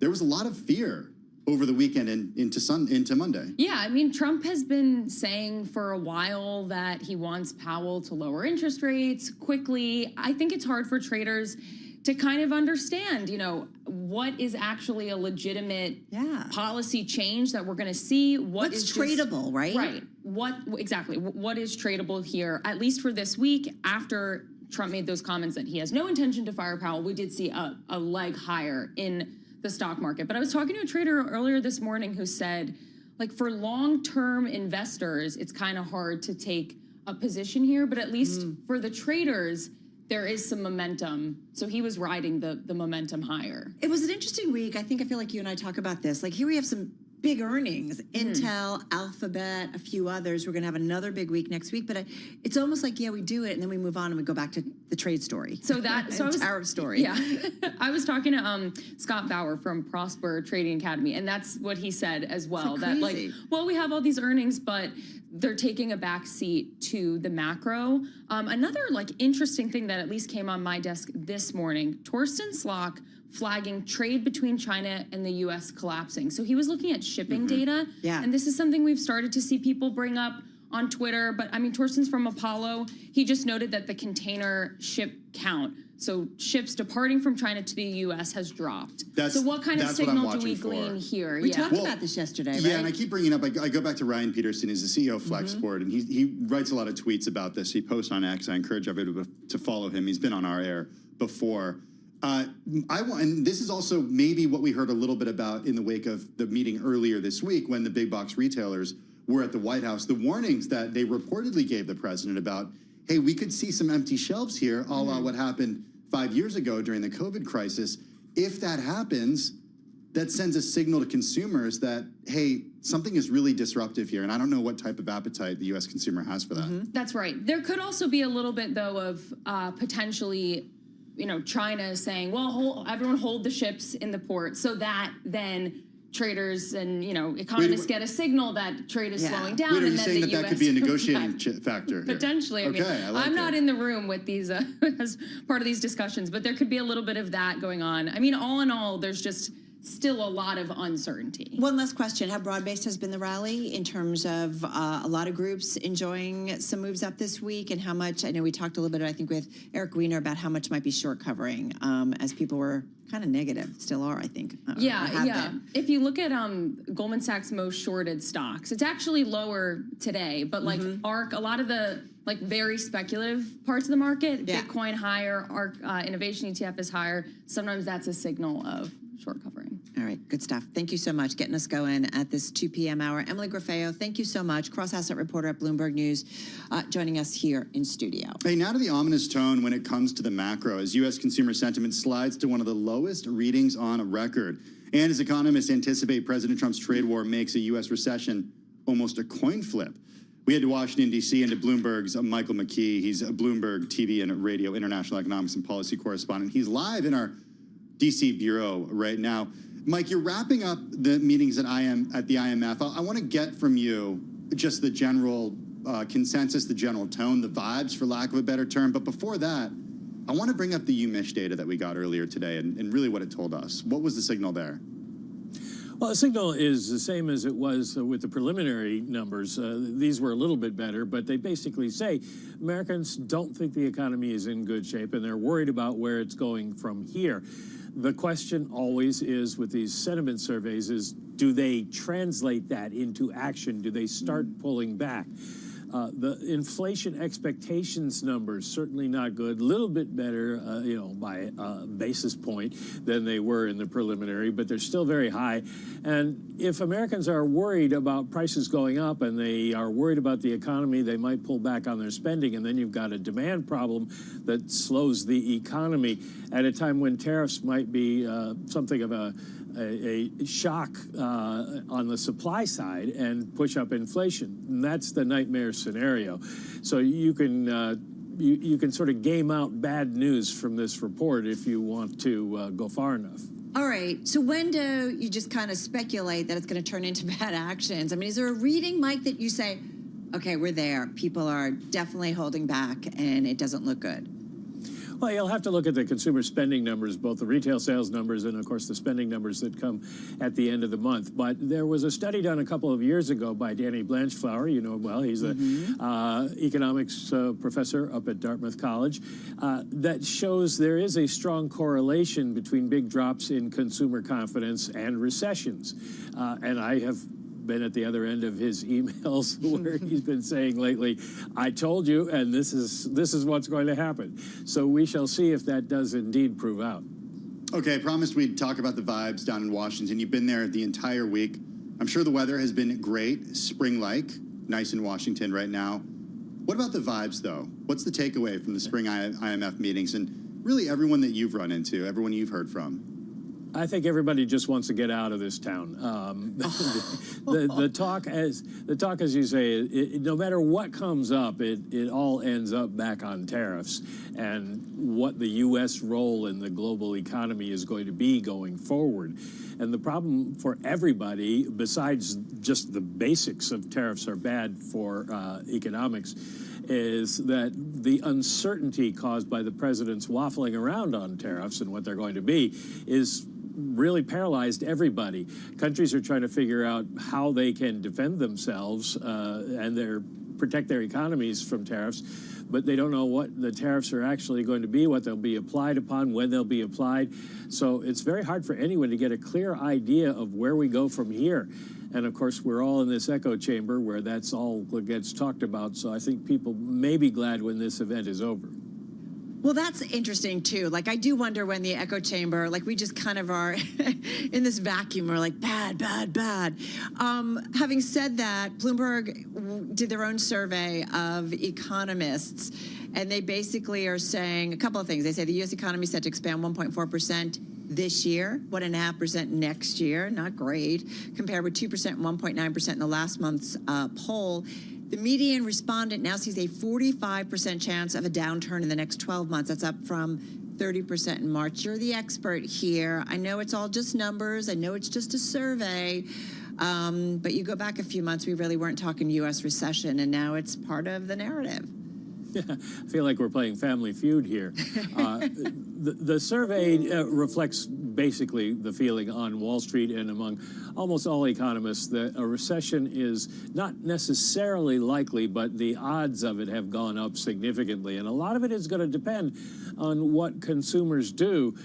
We also see the beginnings of a real slowdown in business investment. We saw that in some of the categories of durable goods. We had a big durable goods number yesterday based on Boeing sales, but machinery sales, machinery orders, computer orders, things like that fell during the month. So if businesses are pulling back, and Fed officials tell us that that's what they're hearing as well, then the odds go up significantly that a recession could occur. It wouldn't take much to tip us into one. How big of a grain of salt should we take surveys, or not surveys such as this, but what economists think will happen? And I think back to, what, 2-3 years ago at this point, Mike, when pretty much everyone was saying we'd be in recession, and that didn't end up happening. Well, I think the difference this time is economists know that this is sort of an impossible situation to be in. And I've talked to a lot of them this week who all say that I'm lucky because I get to be an economist who doesn't have to make a forecast. They get paid for making forecasts, and they don't have a whole lot of good data to make that forecast upon. So it's very difficult for them to know whether this 45% is a good, strong number or not. I think as we go along and get more hard data, they'll refine their views. But for right now, I think they're just being cautious because the odds are, the story is lining up that we could go into recession, but it doesn't necessarily mean that's going to happen. Right. And at least they're putting out some numbers, right? They're not saying, well, we could go this way or we go this way. I mean, it's like kind of an interesting environment, as you know, with corporate earnings where we're getting some CEOs or some C-suites. We keep bringing up United Airlines, but I think there's a few others where saying, well, it could go this way or it could go this way, depending on the tariffs and depending on the U.S. economy. Mike, the Fed speak, you caught up with Fed Governor Waller. I'm just curious how you were thinking about what we were hearing. We're getting ready to go right into a quiet period when it comes to the Fed as well. Yeah, this is going to be an uneventful one and an uneventful Fed meeting because they don't know. They're not going to make any change at the May meeting. The question then becomes, how fast do we get enough data for them to make a decision? Waller said that he wouldn't expect anything until we get June data, which comes out in July, which would put the next move perhaps not, it wouldn't be in June, it would be maybe the July 30th meeting or even September 17th. And I think that Waller is leaning towards the fall before you have enough data to show what's going on, because companies are going to move slowly on all of this. If their input prices don't go shooting up but just start to rise, maybe they'll eat a little bit of it to keep share of business. And if the economy slows, they may be a little more reluctant to let people go because it was so hard to find them before. So we'll have to see how the data play out. They know they'll be behind the curve, but there isn't much else they can do about it at this point. We got anecdotes from the Beige Book this week. We know the data that the Federal Reserve looks at as they go into their quiet period. How do they look, though, at company earnings? Because we're going to hear from some big ones next week. Are they watching what companies like large mega cap tech public companies are telling investors? Sure. And of course, they're always talking to the CEOs of companies, especially the bank presidents in their districts. They don't particularly care, I think, about what the earnings per share is, but the guidance is what's giving the Fed some kind of clue as to what's going on. And when you have well, Delta and American pulled their guidance, and you mentioned United setting up a two-scenario guidance. That suggests that the businesses are going to sit on the sidelines for a while. And if that's the case, then the economy slows because it doesn't get the stimulus from investment. Are we seeing any shift? Next week is a big week when it comes to the job market, right? We get the monthly read from the government on Friday. That's what we'll be talking about 1 week from now. And then we get obviously some lead-ups to that. Little JOLTS action coming earlier in the week. A little bit of other stuff. So how important is it when I feel like it's almost getting to the point, yes, we know the Fed obviously is on inflation watch, but people are kind of maybe debating, are they going to have to start watching the labor market more for signs of weakness, signs of growth slowing down? So I'm just curious how important the numbers are next week. I know they're always important, but are they a little bit more important next week? I think they'll be a little more interesting, but not necessarily more important. You know, Chris Waller said yesterday to me that he thinks that unemployment is going to be a more important indicator of where the economy is going than inflation, because his belief is inflation's a one-time move, but if you start seeing people getting laid off, that tends to pick up speed. The thing about this week coming up, the April numbers, is we don't have a clear picture of how the job cuts that the president has forced on the federal government are playing out yet. We don't really know how many people have been fired. I'm not sure all the people who've been fired know they've been fired. And we don't have a great idea yet of what the spillover into the contracting world is. Now, so there should be some impact. It should be noticeable, but is it going to be big enough to make a difference? Probably not. And then longer term, immigration has come to a stop. And so the labor market should start to fall, which changes the denominator on the unemployment rate and could keep the unemployment rate from moving up as quickly. So this week, or this coming week, it'll be interesting to see what clues we get out of this, but it won't be determinative in any way because they're not going to move in May. Mike, just 20 seconds. Torsten Slok out with a note today about U.S. trade between China and trade between China and the U.S. collapsing. Could see empty shelves, COVID-like. How big of a deal would that be if that happens? Just 20 seconds. Oh, if that happens, that'll be a big deal because that's the kind of thing that Americans notice right away, not only prices, but the availability of goods. So that's something to be concerned about. We'll see if the numbers continue on those container ships coming in. Yep, funny, not funny, the hunt for toilet paper, and so much more. We all remember it all too well. Michael McKee. You hoard in the basement. I know that about you. So we're all going over to the Master household if we run out of TP. Michael McKee. He is, of course, TV and radio, international economics and policy correspondent. Coming up, the CFO of Huntington Bancshares.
2:21 on Wall Street. We do check markets all day long here at Bloomberg. We have got the Dow Jones Industrial Average lower, the S&P, NASDAQ. They are both advancing right now, but a volatile session has seen stocks trimming much of their advance as investors parse conflicting signals on progress in the trade spat between the U.S. and China. So here's where we stand. The S&P now higher by 29 points. That is a gain of about 0.5%.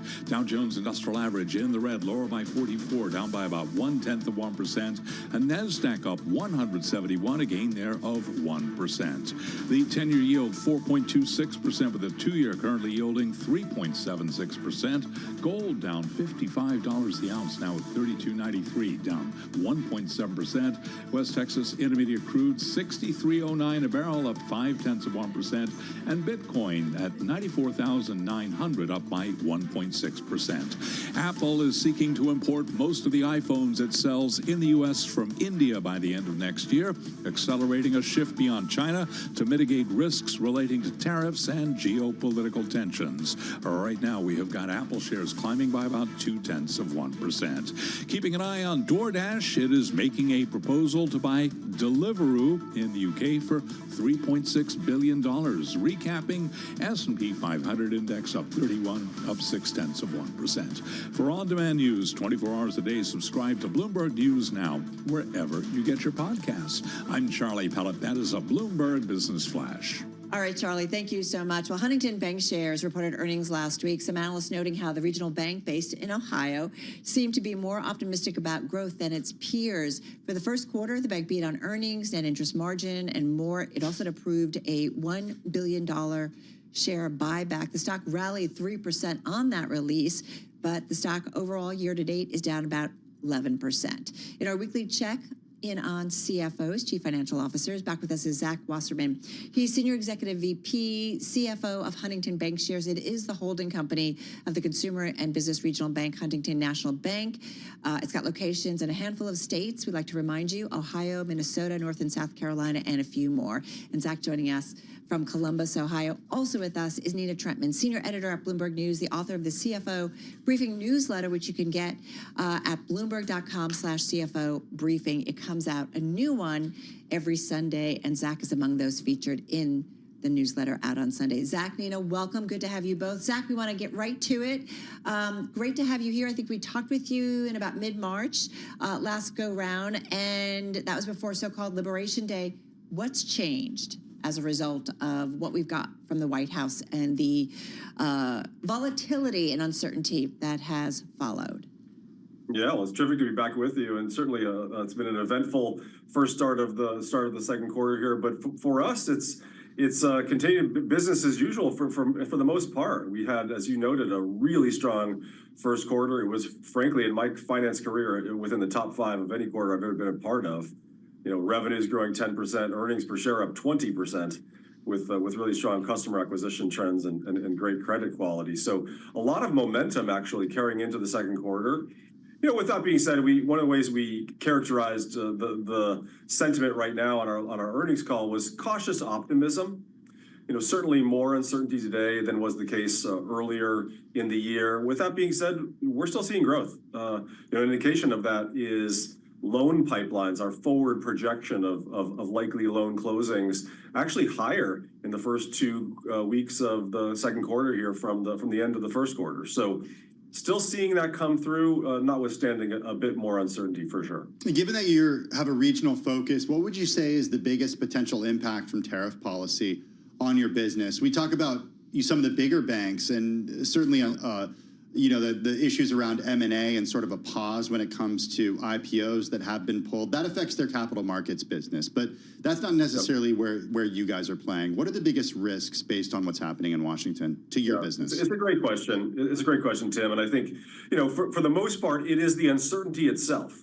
You know, we're seeing somewhat delays in the decision-making process that affects loan activity in our regional bank, for example. I was just talking with our key executive there, mentioned that the loan closing process is taking about 6 days longer, about 10% longer maybe than would historically have been the case. We're seeing some of our segments that really service companies who are key to durable goods, particularly those that where they have a foreign supply chain that we're seeing some impacts in. We do have an M&A advisory business that supports middle market, largely private companies. We're seeing somewhat slower deal closing process there. So, we're seeing to some degree those impacts, and that if that uncertainty continues, we would expect to see that those impacts continue and probably magnify. So, absolutely, we'd like to see a resolution of some of these uncertainty. With that being said, as I noted in my first answer, we are seeing generally growth. Loans for us into the first quarter grew 2% from the end of last year, and our forecast for Q2, the quarter we're in right now, is for another 1 to 2% growth. So overall, still seeing growth, but at the margin, some of those impacts. Zach, to follow up on that, one of the themes in the upcoming edition of the briefing will be controlling the controllables, which is a theme that is coming up in many earnings calls that we're seeing these days coming in. Wondering from your perspective, like if you're looking at your business, what are the items that you can actually control? Yeah, it's a great question, Nina, and I think one of the things that's critical for us, and to some degree, situations like this really reveal which companies are managed the most rigorously. And we always think about multiple scenarios and scenario planning with contingent actions. And so to some degree, this scenario that's playing out right now is part and parcel to the way we manage the company all the time, always thinking about what could potentially come to pass and how we'll pull the levers of the business to maintain, strong relative performance in any of them. With that being said, I always think about three things. Firstly, the key pillars of financial strength for the bank: capital, liquidity, and credit. And those are the things that under all circumstances we want to have strength in. And in an environment like this, we know how we will operate to maintain those areas of strength. Now, the second is the growth orientation of the firm. What are the goals that we're putting out to the organization? Where do we want folks focused?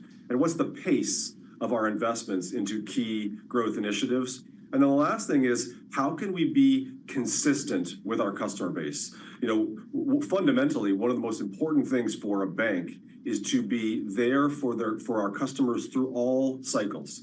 And so for us, that consistency of customer interaction, consistency of underwriting, and really making sure that for the customers, we're always there to support them. Right. Just wondering, actually, you pointed out the importance of credit and liquidity in the current situation. If we go back a few weeks' time, basically ever since the April 2 tariffs were announced, we've seen a strong sell-off in U.S. assets. We've seen investors questioning sort of the stability of the U.S. financial system, and we're also seeing cracks emerging around institutions here in the U.S. With questions around the rule of law, due process. So I'm wondering, from a CFO perspective, how do you think about those impacts to your business now and also for the longer term? Yeah, I mean, it's a great question. I think to some degree we see ourselves as a bastion of strength at times when there is those kind of uncertainties. You can count on us, as I noted just a minute ago. Our decision-making criteria are going to be consistent. We're there to provide advice and counsel to our customers amidst this time. I mean, to some degree, this actually is a time that bankers relish. And don't get me wrong, no one wants uncertainty and potential challenges to the economic environment, but this is the time when we really prove our worth to our customers, when we help them think through, how are they going to address potential challenges to their supply chain, how are they going to continue to address the level of interest rates, which have clearly risen, and if inflation does reemerge and begin to reaccelerate, how are they going to address that? So it really is a sort of go back to the core, focus on customers, focus on their best interests, and really help them to be ready amongst this potential uncertainty. Hey, one thing I want to ask you, just to follow up, Zach, on Nina's question, and especially when it comes to the rule of law. We are living in an environment where it's being tested. We're seeing a consolidation of power by the president in the White House. We have a story this morning that is among our most read on the Bloomberg about a state judge in Wisconsin arrested by federal agents after an investigation into whether she obstructed officials trying to detain an undocumented immigrant. And I guess whether that was legal or illegal, the point is we're living in a very different, at this point, it feels like United States of America. So how do you think about it as a CFO, we're looking to our leaders trying to understand the way forward. And how do you think about what could be a very different, potentially, country going forward and operating within one?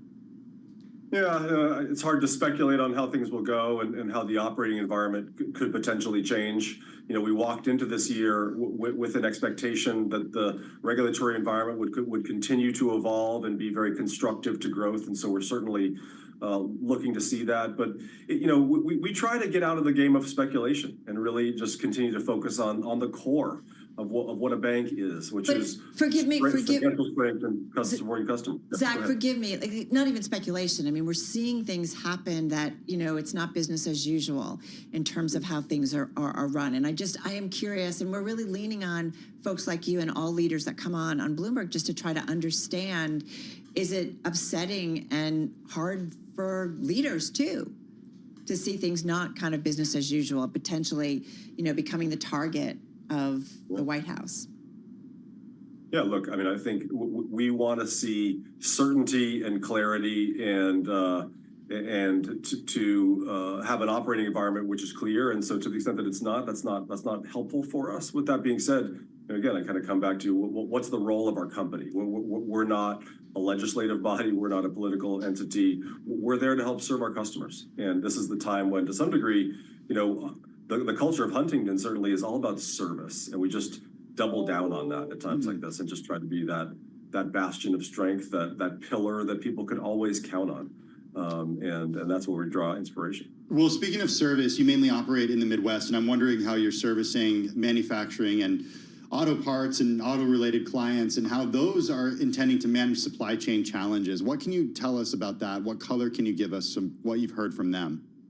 Yeah, look, I think certainly, as I noted earlier, the folks that are really the most keyed toward foreign supply chains, there is some concern. And I think it's affecting decision-making. It's affecting some of their investment plans. With that being said, I also, generally speaking, I think we're seeing from our customer base that this is not totally unexpected. We saw from the first Trump administration the tariffs were a major part of the agenda, and certainly during the election cycle that came up as a major likely focus. And so folks knew that something was coming, and they were beginning to think through that. And so, for the most part, we're seeing us calm, more calm maybe than the headlines generally would indicate. And I think likewise, if you think about the commercial sector, there's been a number of challenges over the last 5 years. COVID, rapid rise of interest rates, high levels of inflation. And so I think for the most part, we're seeing resiliency, more resiliency perhaps than the headlines would imply. I don't want to be Pollyanna here. If this uncertainty continued for a long period of time, you would see things more markedly deteriorate. But thus far, we have not seen that. That's why we like to talk to folks like you. Zach, thank you so much. Really appreciate really weighing in on our world environment. And like we said, he's got a very optimistic view, and we saw that play out in their earnings and certainly investor reaction. Zach Wasserman, CFO of Huntington Bancshares, and our own Nina Trentman, senior editor at Bloomberg News. Check out the CFO Briefing newsletter, a new one out on Sunday. This is Bloomberg.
It's 2:40 on Wall Street. We do check markets all day long here at Bloomberg. We have got the Dow Jones Industrial Average back in the green. The S&P NASDAQ holding on to gains, on track for a winning week.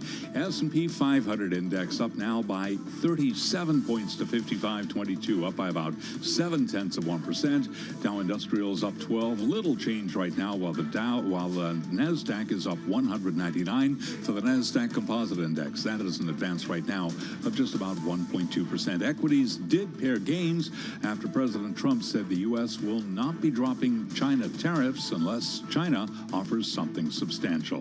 The 10-year 4.26%, with the 2-year currently yielding 3.76%. Spot gold down $58 the ounce, down 1.7%. And West Texas Intermediate crude 63.09 a barrel, up by about 0.5%. Skechers USA shares now down 4.5% after the footwear company said it is not providing financial guidance and withdrawing its previous annual outlook due to macroeconomic uncertainty stemming from global trade policies. Getting word that Dan Loeb's Third Point is building a stake in Kenvue. That, according to the FT right now, Kenvue shares are up by 2.4%.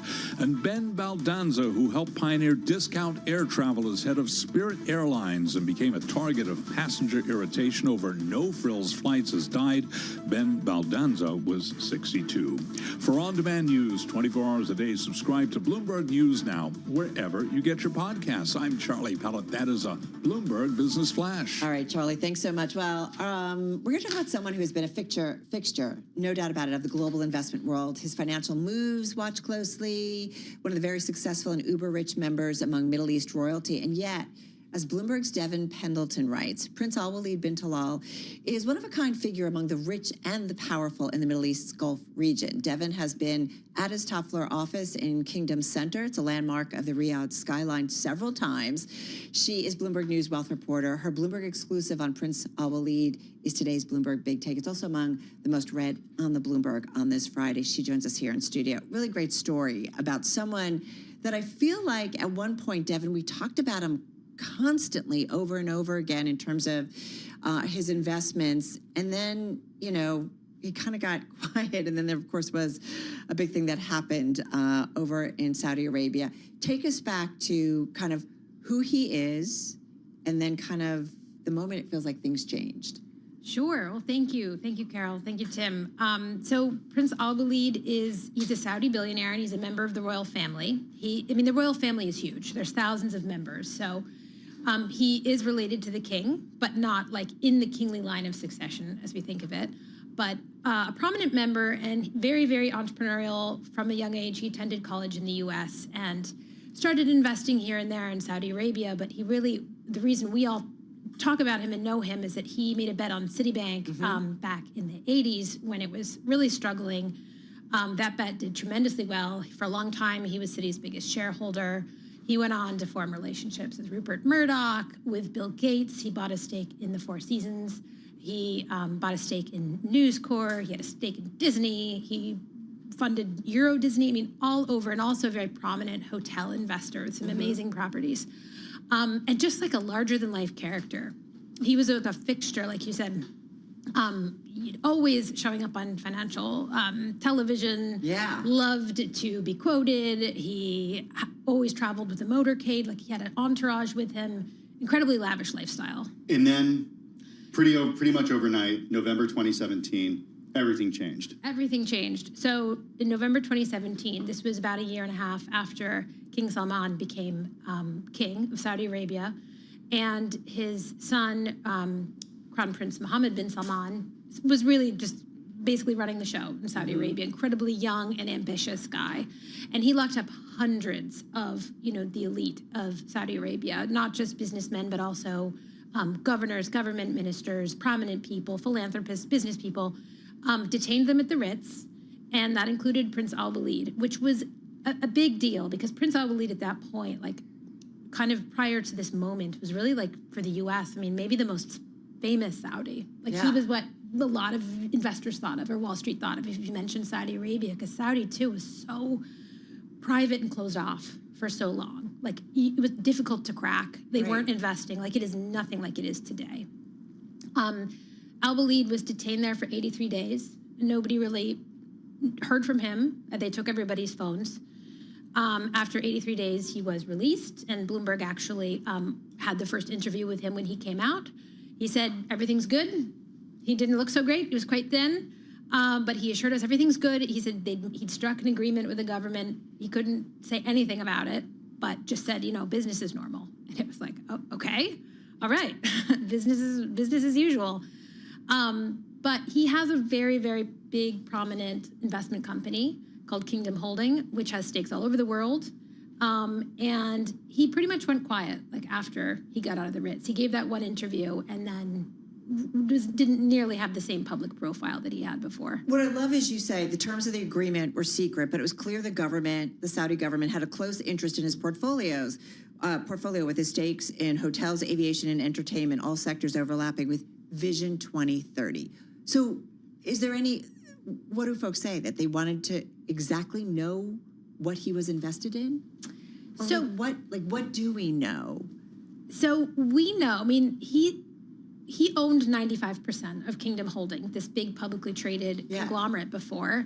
And in 2022, the Public Investment Fund, or PIF, bought roughly 18% of it. So they actively had a stake at this point. They definitely had an interest before. And I think a big reason that his investment empire was interesting to them is that he, for a long time, has invested in hotels and airlines and entertainment, and these are all core sectors that are very important for Vision 2030 as they try to diversify away from oil and, become a tourist destination.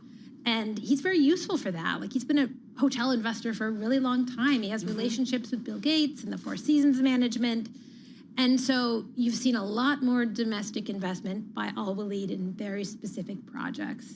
Some of those projects include projects by none other than Elon Musk. And I was pretty taken by one of the things that he told you. He said to you in February, when you were having one of your Zoom calls, Musk is de facto vice president and running the show in Washington. Yes, and he was saying that in the context of talking about the value of X at that point. Because, we're all looking at X and thinking, gosh, its value has kind of really fallen, since Elon took it private, and we saw so many advertisers flee. That had a big impact. It was roughly $44 billion gross valuation when he bought it. Al Waleed's had tremendous conviction that it was worth more than that. So, one of the first things he said to me was hey, this is a valuable entity, and you can't say that it's not. Look at where Elon Musk is now. Okay. It speaks for itself. How close are they? Do we know? It's obviously there's investment connections and a relationship, but how close are they? He told me they speak every week. They didn't know each other until 2022.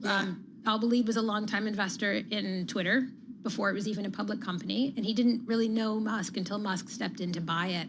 But Al Waleed totally immediately threw his hat in the ring, said, I'm in, I'm going to roll my stake over, let's do this. So that meant a lot to Musk, and he said they speak regularly.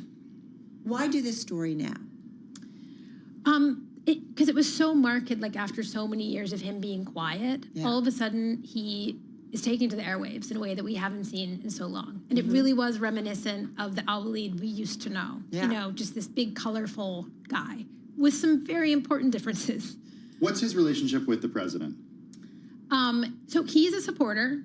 He has a long history with him, actually, in this time in the 80s and 90s, go Wall Street, when Trump was mired in debt in the early 90s. Al Waleed kind of bailed him out. He bought his yacht, which he still owns. A few years later, Trump's still in debt, and Al Waleed and another Singaporean billionaire bought his stake in the plaza. So he says, he loves to say that I know how to negotiate with Trump. I know what he's doing. I've dealt with him before with the tariffs, for example.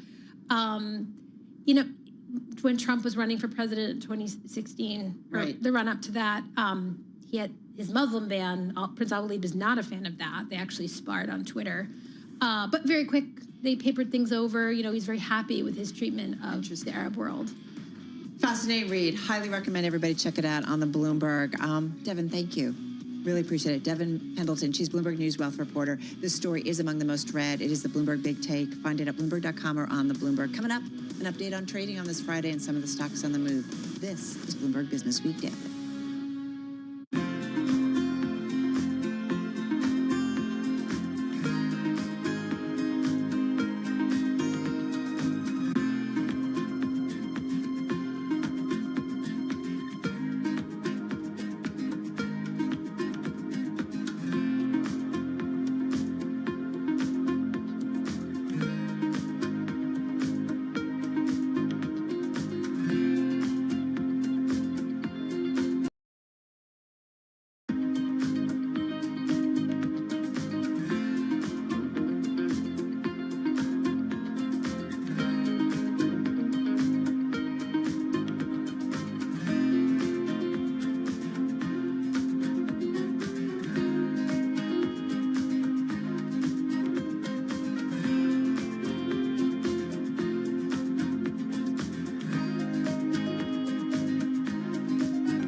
This is Bloomberg Business Week Daily with Carol Masser and Tim Stenovec on Bloomberg Radio and Television.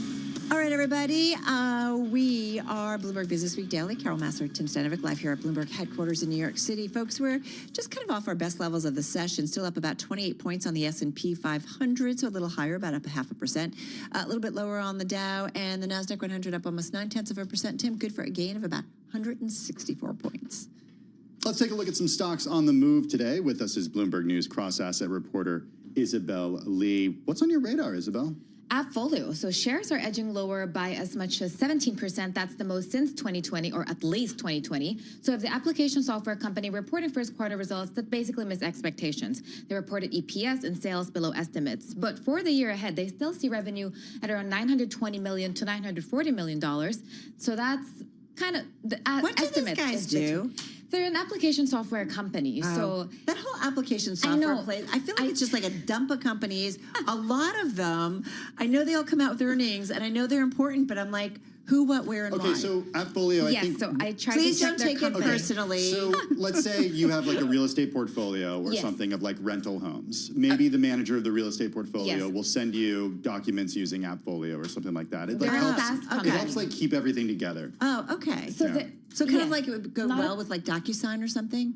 Well, DocuSign you would use just to sign the documents, but if the real estate manager needs to show profit and loss and like a bunch of docs that were signed by DocuSign, they might use AppFolio to organize it. And it's kind of private, right? Like not everybody can access it. Okay, well said. So and I didn't feel mansplained. That was a great explanation. Oh, she didn't feel mansplained. That's good. Oh, thank you, Carol. It's called Timsplaining, by the way.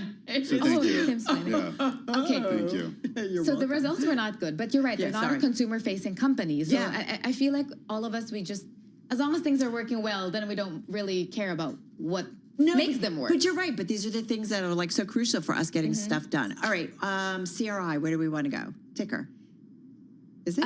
Yes, so that's Carter's. We're edging lower by 11%. So this isn't a children's apparel company, so that's easier to understand. Maybe you guys would know. We know Carter's. Can I just tell you, they used to have these cute little pajamas when we were younger, my older sisters, and it was like long legs, and they would just put them in like, it was like a long skirt, and they would wear it like it was a tight little skirt. I didn't know of this brand, so I'm not in the market just yet. They've been getting beat up.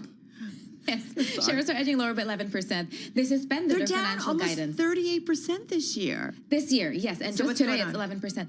They suspended their financial guidance. A lot of companies have done that. I think it's becoming a trend. Actually, last week we also saw a company who had a dual guidance, one for a tariff scenario and one for a non-tariff scenario. And that's one way of putting it. And also they have a CEO transition and really tariff uncertainty. So they said that the current tariff situation has introduced substantial uncertainty. I feel like that's also the trending word these days. And they just really can't predict their outlook. I'm curious. So you bought a lot of Carter stuff too? Yeah, bought, were given, hand-me-downs. I don't know how old it is. It's been around for an awfully long time. Yes, and I feel like there's so much competition today. Yeah, and there's competition, and that stuff is likely imported. I mean, no question. I'm sure. So given what's going on with trade, founded in no question. Anybody want to guess? When it was founded? 1935. 1950. What? No, older. Okay. What? Founded in 1865 by William Carter. Okay. Bill Carter. Okay, sorry. I tried to look up their outfits, and they're cute. When I buy for my nieces and nephews, honestly, my number one criteria is what delivers online fastest. Oh, okay. Yeah, I totally get that. Got another name for us? Last is Saya. I tried to look up how to pronounce it, but I think I'm correct. So shares are down 32%. That's the most since 2002. This is a trucking company. They reported revenue and earnings that missed estimates and EPS as well. And again, they cite, quote, uncertain macroeconomic environment. It's wild. This is the largest plunge out of the three stocks I'm talking about. And then they also said that because of the environment, they didn't really see typical sequential growth in shipments through the quarter. So it really muddies everything. And also we have harsh winters in southern areas. That's affecting it. And we have Barclays saying that results were much worse than expected. We have BMO downgrading the stock and writing that the challenges appear specific to the company. So that's what's interesting to me, because why is it specific? You know what's interesting to me is you picked three stocks that were lower. And this is a day when we're seeing the indexes up. The S&P up 0.6%. The Dow is flat. The Nasdaq's up, but the majority of stocks in the S&P 500 are lower today. So what the indexes are telling us isn't necessarily representative of what's happening. Mega cap tech is helping power the yes, markets exactly. higher. It's really, it boils down to that, the concentration. I mean, it has fallen a little bit, but still, it's historic and unprecedented, the level of concentration we're seeing. Is that one of your decliners today? You know, none of those are my decliners. But I'm thinking about changing them because these are some pretty good ones. That's a great one too. I mean, I love transports, love trucking. Yeah, like Lee it just Klaskow tells at you. Bloomberg Intelligence. Yeah. He joined us yesterday to talk about the challenges that are facing trucking. Yeah. We asked him, is the trucking industry or logistics sort of trucking industry, is it like exiting a recession? He said no. Yes, I think UPS we also talked about yesterday. Honestly, it's really such an uncertain time. It's scary, but exciting for journalists in a way. To cover, no doubt. Great group of stocks. Thank you so much. Isabel Lee, Bloomberg News cross-asset reporter. If you like what you heard, check out our Stock Movers podcast. It's 5-minute episodes, winners, losers. This time around, it was a lot of decliners. But you can find Stock Movers wherever you get your podcast. You can find it on Apple, Spotify, or anywhere else. Hey, we got a great program coming up next. Second hour of Bloomberg Business Week continues. We're going to be talking a little bit about what's happening with the environment. Also, what some experts are saying to do if you're pretty close to retirement. Yeah, important stuff. We're also going to check in on Intel, what's going on following earnings. If you're watching on TV, the close coming your way in just a moment. Tim and I continue on Bloomberg Business Week Daily.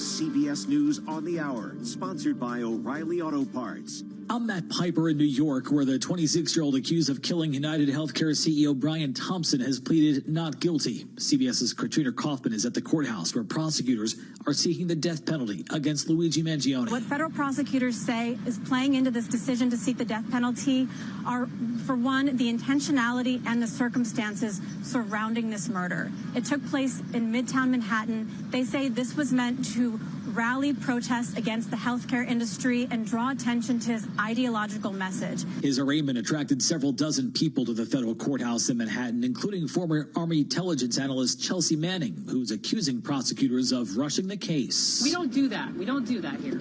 We don't do that in America. We don't do that with our justice system. We don't speed run justice. On Long Island, chance of stop your deception as former New York Congressman George Santos is sentenced to 7 years, 3 months in prison. It's after he pleaded guilty to federal wire fraud and identity theft charges. U.S. Attorney for the Eastern District of New York, John Durham. Finally, Santos has been held accountable for his years of fraud, deceit, and theft. From regular folk to world leaders next. Public mourning is now over for Pope Francis as his funeral is held in about 12 hours with heads of state, including President Trump. CBS News papal contributor Francis X. Rocca is in Rome with the numbers over the last few days. The Vatican told us that over the 3 days, 250,000 people walked through. That's a big number, although it's only a fraction of the turnout that John Paul got at the last papal funeral 20 years ago. That more than 1.5 million people walked through at that time. President Trump tells Time magazine that Chinese President Xi Jinping has called him amid tariff tensions with China. He doubled down today on his way to Rome, but China says it just isn't true. To Colorado, where the last of 3 friends who threw rocks through a car windshield, killing the driver, has now been convicted. CBS's Christopher Cruz. 2 of the friends took plea deals. They said 20-year-old Joseph Koenig threw the rock that struck and killed 20-year-old Alexa Bartel 2 years ago. He was convicted today of first-degree murder. Prosecutors said Koenig threw the rock out the driver's window as he was driving. The only DNA found on the rock was Koenig's. His attorney said he should have been convicted of manslaughter because he didn't knowingly try to kill Bartel. U.S. stocks are whipsawing, signaling an end to a 3-day rally that was driven by investor hopes of a de-escalation in the trade war. At this hour, the Dow is up 9 points. The Nasdaq is up 198. S&P up as well by 35 points. This is CBS News.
murder.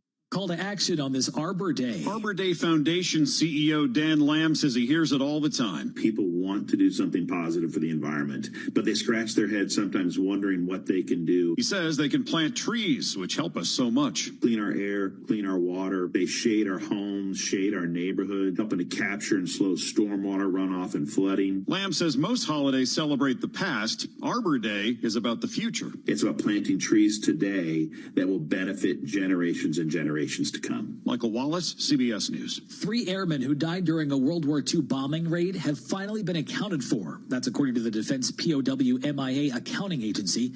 U.S. Army Air Forces Lieutenant Charles McCook, Air Forces Lieutenant Henry Carlin, and Army Air Forces Sergeant Sidney Burke were carrying out a low-altitude bombing raid in Burma on August 3, 1943. About 70,000 service members remain unaccounted for. Matt Piper, CBS News. This is Bloomberg Business Week Daily, reporting from the magazine that helps global leaders stay ahead, with insight on the people, companies, and trends shaping today's complex economy, plus global business, finance, and tech news as it happens. Bloomberg Business Week Daily with Carol Masser and Tim Stenovec, live on Bloomberg Radio, television, YouTube, and Bloomberg Originals. All right, everybody, we are just under 55 minutes away from the closing bell on this Friday, April 25th. Man, we're almost done with the month of April. We're going to kind of do a few more days it's almost next week. 100 days of the president's next Wednesday. second term. Yeah. Yeah. Feels like it's been 6 months. We're speaking with It's been Dave a lot Weston a going little on. later about that. That's not a view. It's just it's been pretty hectic and pretty dense.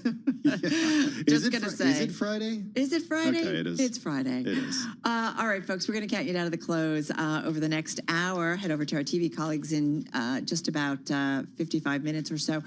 This hour, though, we want to talk a little bit more about Intel because we are seeing the stock trade down about 7-8% here in today's session. Of course, the company coming out with earnings after the close yesterday. Our Ian King all over it. Just kind of want to know where we are, what we need to know, and what we need to keep an eye on when it comes to Intel under its new CEO. Okay, here's where I'm going. Where are you going? Pumping Iron. I always get scared a little bit when you Pumping Iron, the 1977 classic documentary, can we call it? Arnold. Starring Arnold. She did it. It's Not so back. well. It's back. Yeah, We're going to explain. I love this story. We're not going to give it away, Pumping Iron. which just means you're going to stick around. Hey, somebody who I know is going to be sticking around for that is Charlie Pellet. He's got his eye on everything happening in today's trade and top business stories. Hey, Charlie. Average advancing now up by 33 points, up by about 0.1%. S&P 500 index higher by 38. That is a gain of just about 0.7%.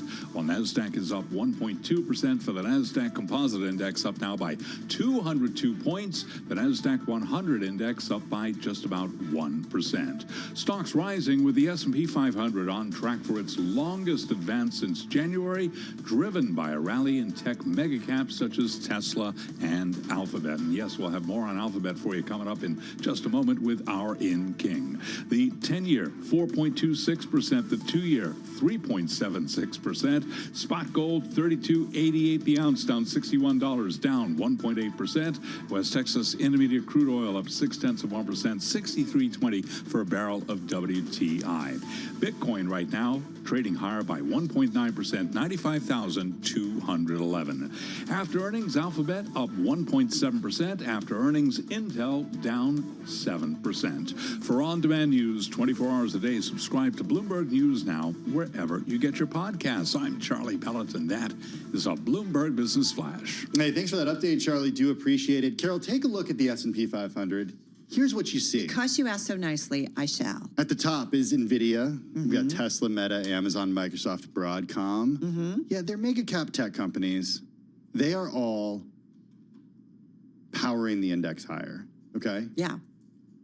One name on the downside that's pretty prominent that's doing the exact opposite is Intel. Shares are down about 7% as we speak. Yeah, you look at the stocks, 23 names out of 30 are higher, but you're right.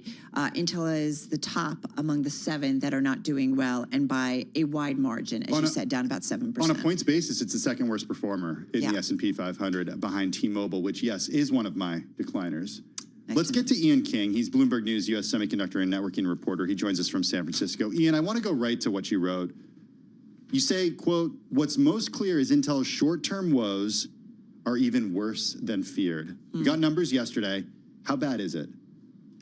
I mean, what happened really was the company unfortunately confirmed some of the market's worst fears, which is, guess what?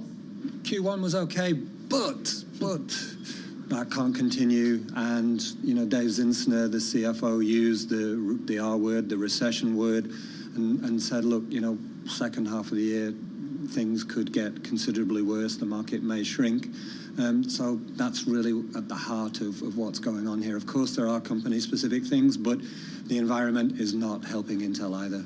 You know, what's fascinating, Ian, and that Intel, I mean, it's still up on the week, and I'm just pulling up my numbers. It was up about 14% in the 3 days leading up to earnings. Was there enthusiasm because of some of the moves it's been taking, and it feels like it's making the right changes, or on expectations and hope that things were going to be better than actually what was reported? And I know you're not necessarily a stock analyst, but I'm just curious what the mood was heading into earnings. Yeah, no, I mean, you're right to point that out. This had been a relatively good year for Intel's share price after a few years where, you know, Tim used the mega cap word. They are very, very far from being a mega cap anymore now. And really what we're talking about here is that people were kind of betting, one, that maybe we're through the worst, two, they've got a new CEO coming, a more realistic tone, perhaps, you know, we've set the bottom for a company that's still really important, or perhaps that company is going to cease to exist, that it'll be broken up for the sum of its parts, and there is a way for investors to profit. Is that's worst case scenario here, Ian, or is that's not what Lip Bhutan was brought in to do, right? We don't know. I mean, and this is one of the issues that we had with what was said yesterday, that we know the diagnosis, we know why the patient is sick, right? That's been diagnosed by everybody. He gave us more of that diagnosis, gave us more of a to-do list. But what we're short of is the prescription, right? What is going to fix this company, and that is what analysts went at yesterday. He was asked flat out, are you going to break it up? Are we going to split it up? You know, when are we going to get these customers for this? And he gave instead of giving us concrete answers, which is arguably an unfair expectation at this point, he gave us more sense of like, yeah, no, this needs to be fixed, and we need to do this, and we need to do that. Ian, why is this so hard to figure out for Intel? This is one of the most complex industries that you could possibly be in. It's a mixture of science fiction level science and brutal economics, right? Making chips takes a long time. Putting plants in place takes a long time. And here we are. I mean, this management team right now are dealing with products that were defined 2 years ago. Yeah. Right? That's a hard road to be in, a very difficult business to be in.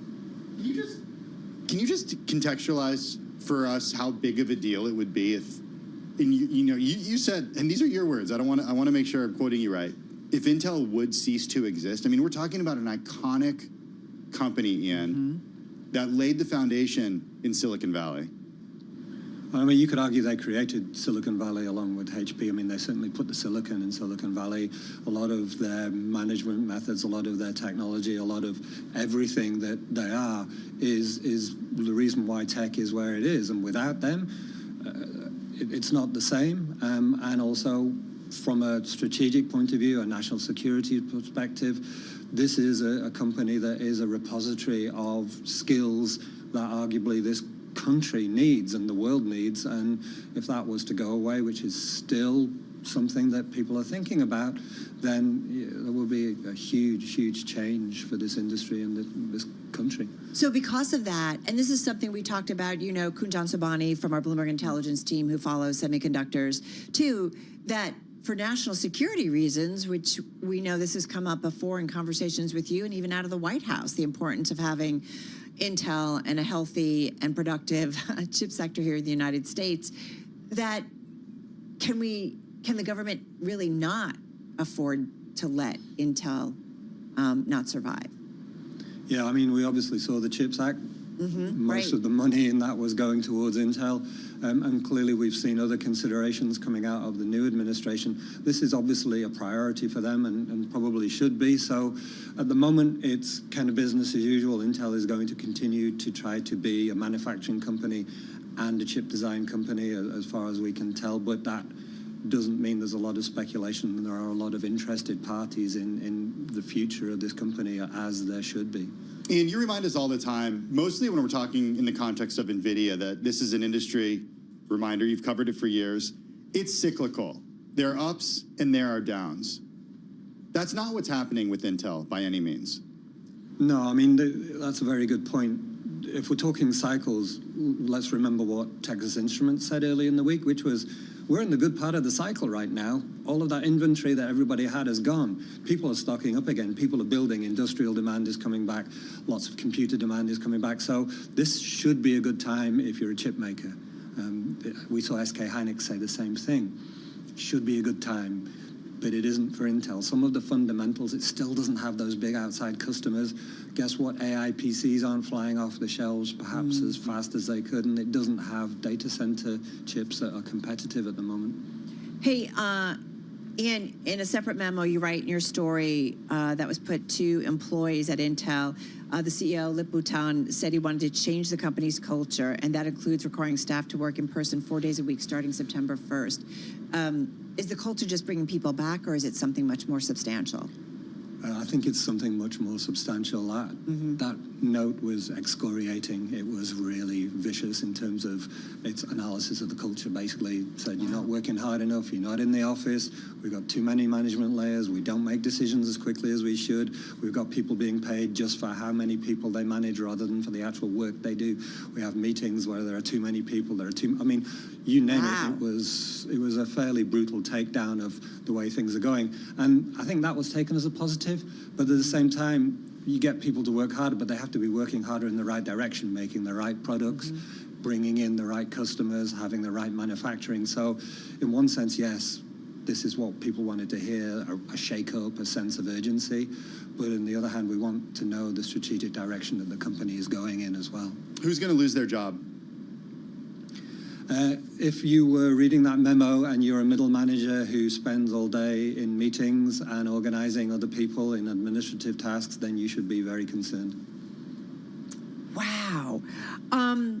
The conference call with analysts, Lip-Butan's first, right, as CEO, now as Intel. What was the mood? What was the tone? It wasn't, I wouldn't say he had a very favorable audience. Of course, they want new things, but they wanted answers, right? At one point, an analyst turned to him and said, look, you told us that this is going to take a long time, that this is going to be a hard road. When is this going to happen, right? You told us that, you know, we have all of these strategic inflections, all of these changes that need to be made. Are you going to split the company up? And those are the kind of questions which people want answers to, which he wasn't ready to give them right now. I mean, you could say, well, he's been 5 weeks in the job, so too early. Yeah. But if you're an Intel watcher, you've been watching this company declining for the best part of a decade. So there's an obvious tension there, which is going to be difficult for him to deal with. Clock ticking for him as well, then. And he just started. I know. But like as you say, No, for investors who've been watching, they're like, listen, every day is important that goes by. Just got about 20 seconds. How much time does the street give him? I mean, the plan has to be different. If he has a different plan, they'll listen to it. So far, we haven't heard a plan that is significantly different from his predecessors, other than to say we need better products. All right, so appreciate it. Thank you so much. We know when Intel comes out, the first thing we want to do is read Ian King's story.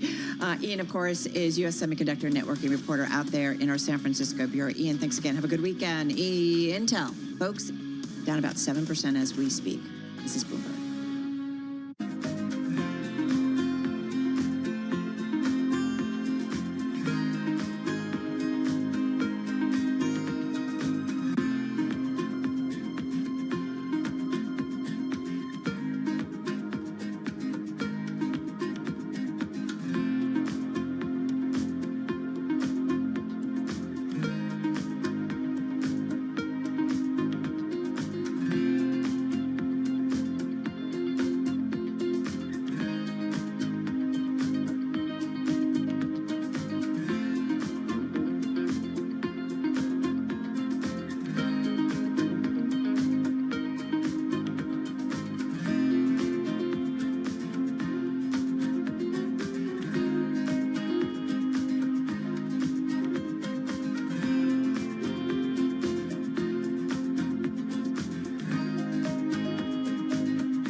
It's 3:21 on Wall Street. We do check markets all day long here at Bloomberg. We've got 39 minutes to go until that closing bell clangs on Wall Street, wrapping up a turbulent week. We have got the S&P on track for its longest advance since January, driven by a rally in tech megacaps such as Tesla and Alphabet. And right now, looking at an advance of more than 4% on the week for the S&P 500 index.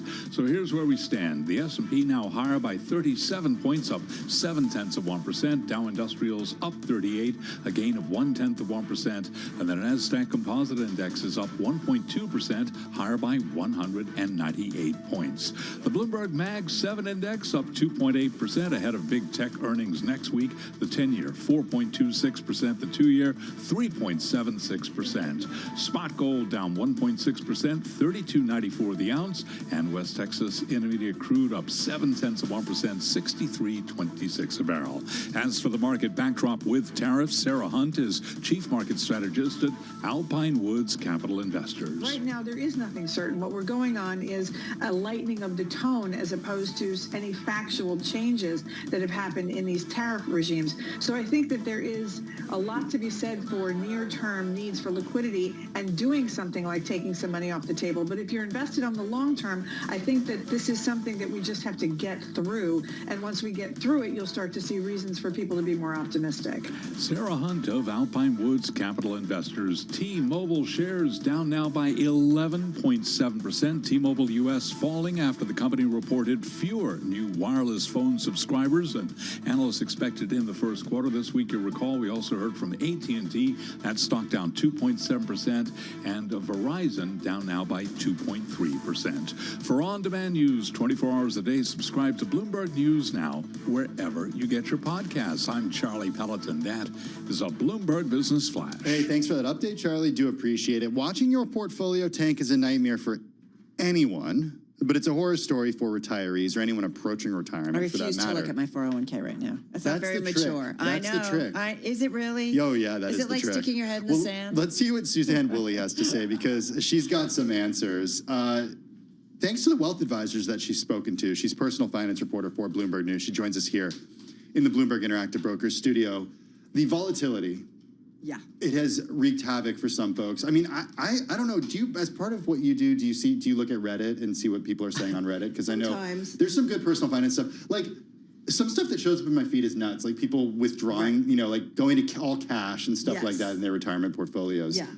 Just to be clear, this is not investment advice, but you spoke to some experts. What are they telling people to do? Basically, they're saying that, I mean, no one's going to say, yay, it's a downturn. You know, no one loves volatility, at least not unless you're a hedge fund volatility trader or something like that. But, you know, you can sort of take some positive steps in a downturn that'll help your portfolio in the long run. You can make smart tax moves. You can organize your finances differently.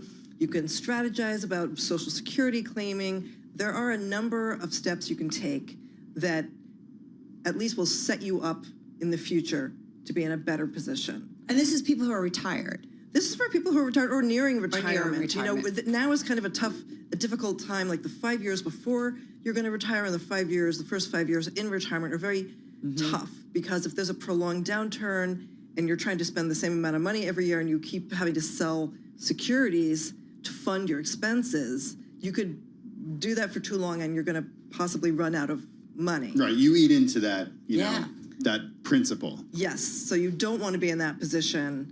And there are tax moves you can make that are actually very smart and that you only do in a situation like that. Well, there's something called the Roth conversion. You know, Roths in general, I think, are great. They're funded with after-tax money, and then you put the money in and the earnings grows forever and you're not taxed on it when it comes out. Normally, you know, depending on your income, you can only put about $7,000 into it. But if you have money in a traditional IRA, you can take that money, and there's no limits on how much you can take. You can take some of that money, and through a Roth conversion, you put it into an after-tax Roth, and you'll pay income tax on that conversion. But in a down market, your IRA assets are down, you know, have fallen significantly. So you're going to pay significantly less income tax when you do that conversion. And the idea is then that money will grow on a tax-free basis. You go to pull it out. You've already paid the taxes on it, so you don't have to worry about it.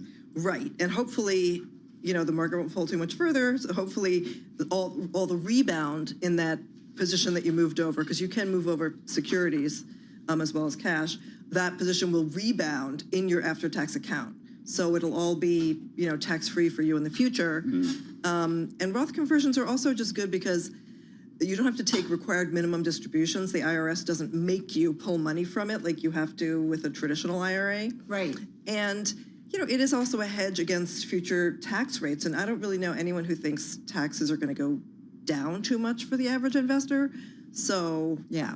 Roths are really hot right now. Even like Roth 401ks are a thing now, which weren't a thing when I started working. Yeah. So you can contribute after-tax dollars to a traditional retirement plan, and then that grows tax-free. I love them because, you know, in a 401k, you can contribute up to the limit, which is, what is it now? It's like $23,500, whatever. You can't contribute that much to a Roth outside of a 401k based on your income usually. Interesting. Hey, one other thing I just want to get to before we wrap up. Strategize around Social Security. Like what?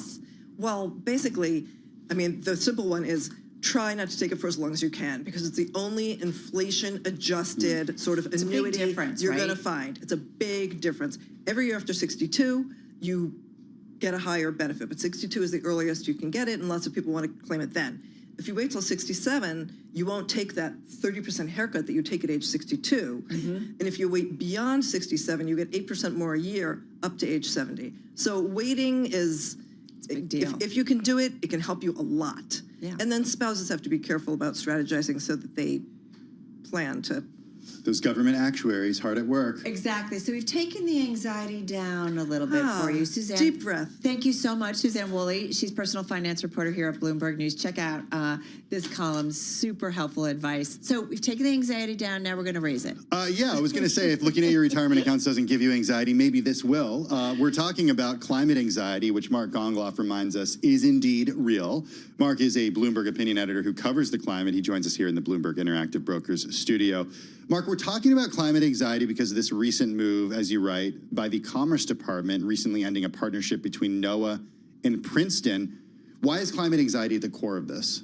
Well, because, first they said they saved almost $4 million from canceling this program. So I guess that's one. 4 million, not 4 billion? Not 4 billion, 4 million. 4 million. I'll do the Dr. Evil thing with my pinky. $4 million. It sounds like, to a normal person, $4 million sounds like a lot. To the government, that's like, I don't even know how to contextualize like that. 0.00, I don't know what it is. It's in their cushions, couch cushions. They can dig around and find that. But, but the main reason they said that they were canceling this, and this is a theme that they've come to again and again, is that it promoted climate anxiety among children.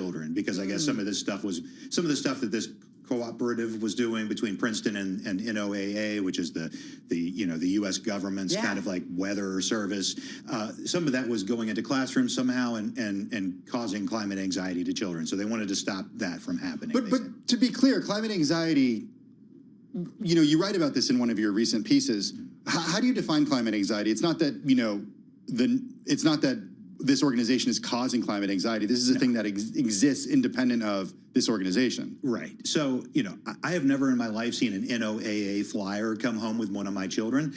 What I have seen is that 250 million children around the world in 85 different countries have had their schooling disrupted by some sort of massive disaster. So hurricane, flood, fire, You're whatever. talking about, like, especially like the emerging areas. Emerging markets, but also in the United States of You're America. Right. That's right. To be fair. So, you know, they're seeing this stuff in the news. They're seeing it in their real life. And so they have climate anxiety, not from the NOAA, but from just sort of the world around them. Well, this became real to me recently because we're signing our son up for summer camp, just day camp. And we got a notice from the organization. It's an outdoor camp, and they said, we operate outside regardless of rain or shine. One time we don't operate is when the air quality index is higher than a certain number. Then your kid cannot come to camp because it is not safe for him or her to be outside. And I'm thinking to myself, wait a second, like that's like every summer there's a day like that. That was yesterday here in New York. Exactly. Because of the wildfires in New Jersey. Doesn't happen all the time, but it's happening more and more to kids all around the world. I love that you say about like kind of teaching about climate and what's going on, because I do feel like we're increasingly in an environment where it's like, no, don't worry about that, don't worry about that, don't worry. We don't have to teach about and learn about that. We need to know what's going on. Right. And this is a hard thing for me as a climate columnist, because when people hear about this stuff, their eyes glaze over and they're either like, I don't believe that. Really? Yeah, they're either like, I don't believe that. But most of them are like, I can't do anything about this, so I'm scared of it. So I don't want to think about this anymore. I want to see what's going on, below deck or whatever. So one thing that you can do with children, though, is tell them the science. The science is bad enough, but you don't have to freak them out. I mean, I have to remember this as somebody who writes about this stuff. You don't have to be a doomer. You're in it day in and day out. Yeah, you don't have to be a doomer about it. Tell them the real science, but then also give them tools to empower them. There are things that we can do, all the way from recycling, which, maybe I think that's minimal.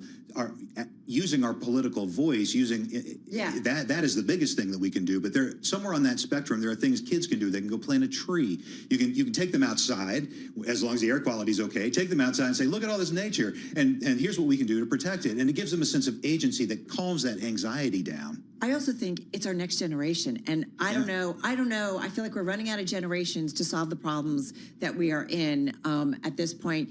What? It's Earth Week, Earth Day. It was this week. My kid came home with a little paper plate that he drew the Earth on. And he said, "I love Earth." I thought that was pretty cool. That's good. I love Earth too, but I'm a little nervous about its future. You have another column about the next Pope. Yeah. Tell us about this and the importance. Do you know who it's going to be, Mark? Yeah, You've been in the conclave? I've been in the conclave. Taking a break from the conclave to come here. I can't talk about it, though. I'm undercover. As we now know. Exactly. No, but I think this is so interesting. We've had a Pope, right? That certainly thought in a different way, and I think thought about climate and the environment like no other. So talk to us about the importance of this. Yeah, so he put out this thing, I won't even try to say it in the Italian, but Laudato Si back in 2015, which was this really, really important letter to all the Catholics in the world saying, we need to take care of the earth. It's suffering. This is part of our inheritance from God, and we need to take care of it. Yeah. And it was really influential. It helped make the Paris Climate Accord in 2015 later that year happen. A lot of people that went to that were at that conference said that. And then after that, he kept following that up with different other letters to Catholics. And he sort of kicked off a movement among Catholics to sort of like go out and do climate activism. There's a lot out there in terms of Catholics. No, I mean, really think about the audience he has is tremendous. More than 1 billion people. 1.4 billion people. Yeah. Now, here's the thing, though. He was he quoted a lot of prior popes, Pope John Paul II. A lot of people talked about the environment. Nobody did it as succinctly and as often and as passionately as he did. The next pope, kind of like U.S. politics swings back and forth, there could be a swing back in another direction with the next pope. The next pope could be more conservative, could say, I just want to focus on usual pope stuff and not this other stuff. But Francis's vision was that all this stuff is connected. We live in this world. It's our world, God's world, and so this is part of the duty as Catholics, as Christians, and this resonates with other people of all religions, of all faiths. That this is part of our duty to take care of these people, because the people that suffer the most are children, people that are poor, people that don't have the power to encase themselves in a climate-controlled bubble. And so that was his primary concern, was the effect it was having on billions of people around the world. Climate change knows no borders, no religion, exactly, right? It just impacts us all. We have been dying to touch base with you with everything going on, and I'm glad we could find some time, and you could too. Mark Gongloff, he is our Bloomberg Opinion editor covering climate and so much more. All right, coming up, we're counting you down to the close on this Friday.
It's 3:40 on Wall Street. We do check markets all day long here at Bloomberg. We are looking at the Dow lower, the S&P, NASDAQ, both advancing, on track for a big week for the U.S. equity market. But right now, let's head over to the first word breaking news desk for today's afternoon call. Here he is, Bill Maloney. And good afternoon, Shaw. That's right. U.S. stocks are trading mixed right now, with the Dow currently down 47 points. S&Ps are higher by 26, and NASDAQ gains by 0.9%. The U.S. 10-year yield is at 4.27%. Gold is in the red, oil is in the green, and Bitcoin, that's higher by 1.7%. Among the main 11 SP sectors, leaders were consumer discretionary and tech. Materials were under pressure, and leaders to the upside in the Dow, NVIDIA and Merck, while Verizon fell 2% and led to the downside. After earnings, Intel fell 7%, and in other news, Third Point built a stake in Kenvue. Wrapping things up, T-Mobile fell as much as 12% after earnings, the most since 2020. Live from the first breaking news desk, I'm Bill Maloney. Charlie? Okay, we thank you very much, Bill Maloney. Have a great weekend, and to hear live breaking news over your Bloomberg, type Squawk, SQUA, on your Bloomberg terminal. I'm Charlie Pellet. That is a Bloomberg Business Flash. I'm driving in my car. How about you let me drive? Oh, no. This is not a toy. Who's gonna drive you home? Honey, please, I'll do the driving. Drive on. Excuse me, I want to drive. It's the question that drives us. This is the drive to the close. The funky music will drive us till the dawn. On Bloomberg Radio. All right, everybody, just got about 18 and a half minutes to go until we wrap up the trade. On this Friday, also for the week overall, we've got kind of a mixed market, but up on the S&P just slightly. You heard Charlie and Bill Maloney breaking down the numbers, just up about 22 on the S&P 500. NASDAQ 100, a gain of about 0.7%, up 134 points. Back to the S&P, up about 0.4%. And you've got the Dow just down about 0.1% here. But we have seen, as Tim mentioned earlier, most names, a majority of the names in the S&P 500 are lower, so more of a risk-off trade on this Friday. But we are up pretty significantly for the week overall. Thank you, Mega Cap Tech. Yeah. Woohoo. Yeah. We'll see what happens next week. We got Apple reporting. Yes, we will. Platforms. We got Amazon. Yes, we will. Hey, let's speak to Adrienne Yamaki. Bring her in. She's founder and managing partner of Strategic Wealth Capital. They've got about $230 million in assets under management. She joins us from San Francisco. Adrienne, good to have you back with us. It's been kind of a wild ride this week. As Carol mentioned, the S&P 500, it's on its best 4-day streak, Carol, is going back to January? Something like that, yeah. Something like Pretty that. significantly. So don't quote me on it. Something like that. Sorry. That's okay. But as Carol reminds us all the time, what fundamentally has changed when it comes to the trade war? Not necessarily on much. track for its longest advance since January. There we go. Well done, Mr. Stenovic. Okay. So we got that one right. Sorry, Adrienne. What are you hearing right now from clients? The trickiest thing right now, of course, as everyone knows, is not just the uncertainty of what's going to stick. So with tariffs, with interest rates, since there have been a lot of reversals, but it's what I have found. A lot of my clients are New York, DC, California, and the values of and the policies of the administration have been a bit hard. So one thing I am telling clients to do, I have had more than one family ask if they should move abroad or move their assets abroad, which I have not had before. I know.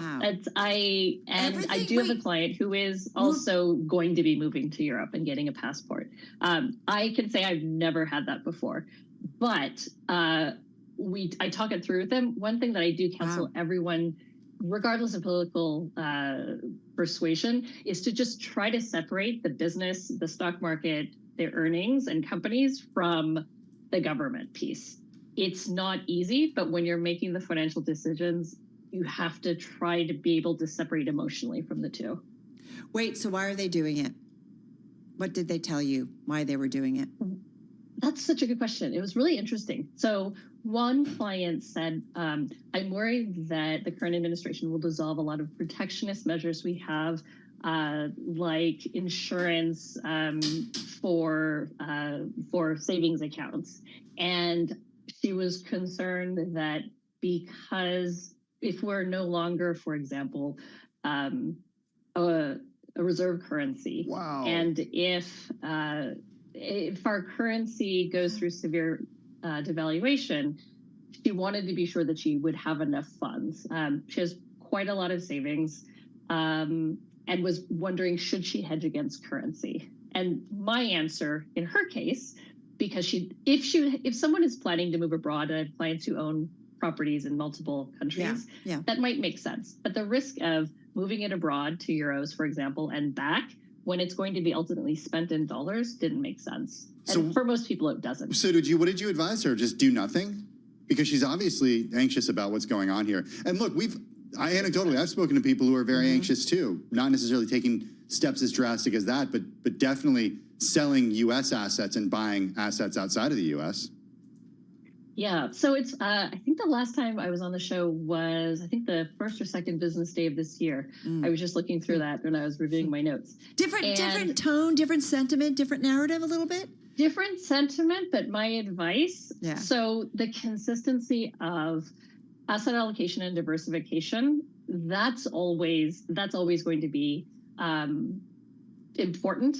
And so I had talked about international assets. Yeah. And last year I talked to a number of clients who said, well, I don't like Europe. They have high taxes, low growth, so population growth. But what we had talked about in January was, yes, but you're investing in multinational blue chip companies that happen to be based abroad. And I know we had talked about like Toyota and Honda companies that build abroad. And we talked about European consumer product companies. Even with the tariffs, if you look at the makeup, a lot of these companies have sales outside of the U.S. And it's funny because in only 3 months, 4 months, I mean, we've seen, the IFA is up about almost 9% I saw today, and S&P is down about 6%. So if you look at the difference, that's 15% in 4 months? Yeah. It's a lot. The timing, nobody knows the timing, but if the fundamentals are there and international was trading at discounts, it's going to be the case that everything will revert to the fundamentals. And it did. It just happened what are a little the fundamentals? bit faster Because than we expected. What are the fundamentals though? Because the U.S. has outperformed over the past decade or so. And, those people with global equity portfolios have said, okay, this is the year, when things kind of revert to the mean. Is the era of U.S. exceptionalism and U.S. outperformance over? So the two things that we're talking about, one is the stock market, and the other is the U.S. as a country which has top institutions and quite a large presence on the world stage. I mean, from education to research and technological advances. The short answer is, on the business side and the market side, companies are much more nimble than governments. And when some of this uncertainty clears up, and it's always going to exist in some form, I'm not concerned about the companies. The U.S. companies will find ways to remain profitable. I am more concerned, however, about the U.S. as an institution. It's not a fear so much as I think the cornerstones that the administration is trying to change. I think that will be detrimental. Even if we just look at universities, if students are afraid of coming here and researching and staying and starting businesses, it's going to be tough to remain exceptional. Okay. Because, Adrian, it sounds like it's really going to be too also hard to separate, because I feel like the markets and the government, while separate, are connected. You know what I mean? So I do wonder how, if there's no faith in the U.S. government, what that does to kind of the whole U.S. marketplace. Like, it's just... There isn't... Just got 20 seconds or so. Yeah, so go ahead. It's not we don't invest in governments. There's a lot of interplay, but the most important thing is to look at the earnings of the companies. So just like when we invest in Europe, we're not investing in a specific country's government. We're investing in the companies that are domiciled there. Interesting. It's absolutely the same thing for us as well. All right. That's an interesting perspective. Good perspective to hear. Great to talk with you. Have a great weekend. Adrian Yamaki, founder and managing partner of Strategic Wealth Capital, about $230 million in assets under management, joining us from San Francisco. The close, about 10 minutes away. This is Bloomberg.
You're listening to Bloomberg Business Week Daily with Carol Masser and Tim Stenovec on Bloomberg Radio. All right, everybody, just under 7 minutes to go until we wrap up the trade on this Friday and for the week overall. So we're going to head over to our TV colleagues in just a moment and count you down to the close on this Friday. Having said that, just perusing the Bloomberg. What are you seeing? Looking among the most read stories on the Bloomberg. I know there's a story that, I don't know, did we decide what we're going to do? We didn't decide. This is what you do. Sometimes we do it on the fly. Elizabeth loves this story about Pepsi. Okay, let's Because Elizabeth is Elizabeth. Yeah. Let's just do it. Okay, this is the second most read story on the Bloomberg terminal in the last hour.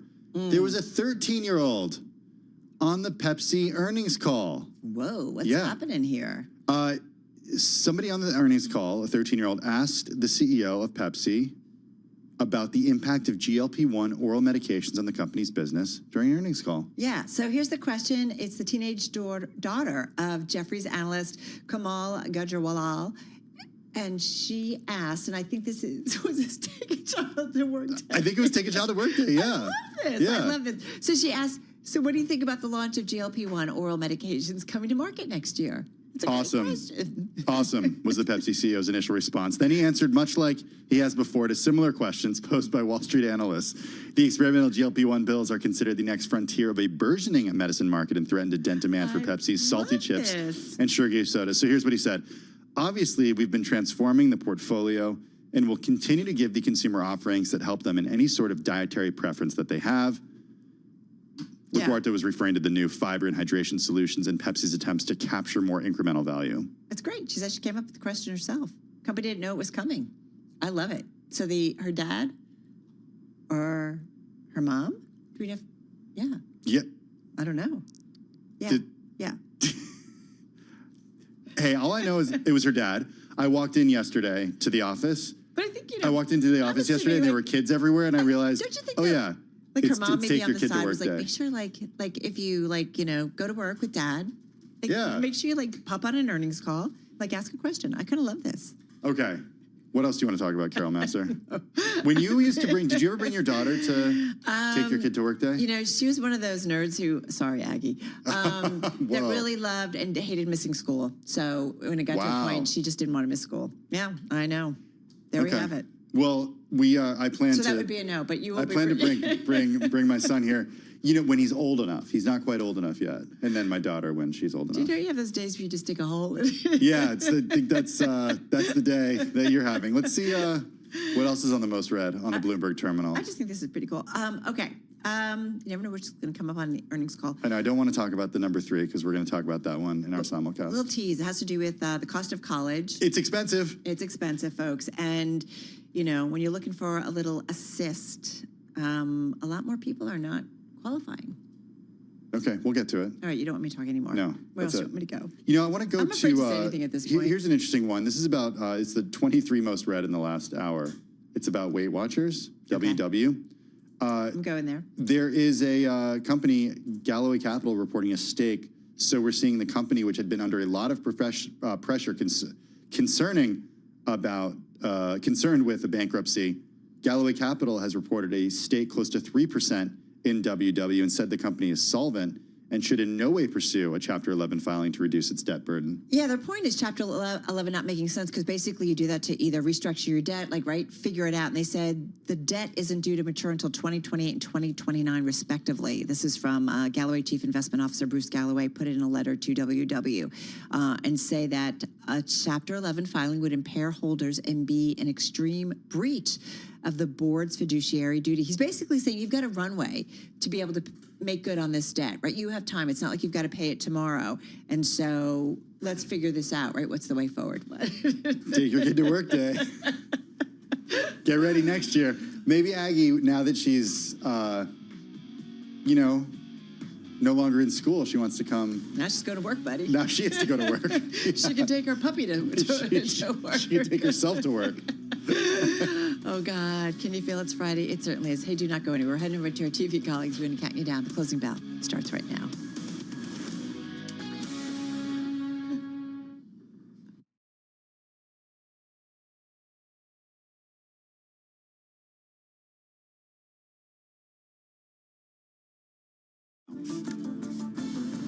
The Closing Bell, Bloomberg's comprehensive cross-platform coverage of the U.S. market close starts right now.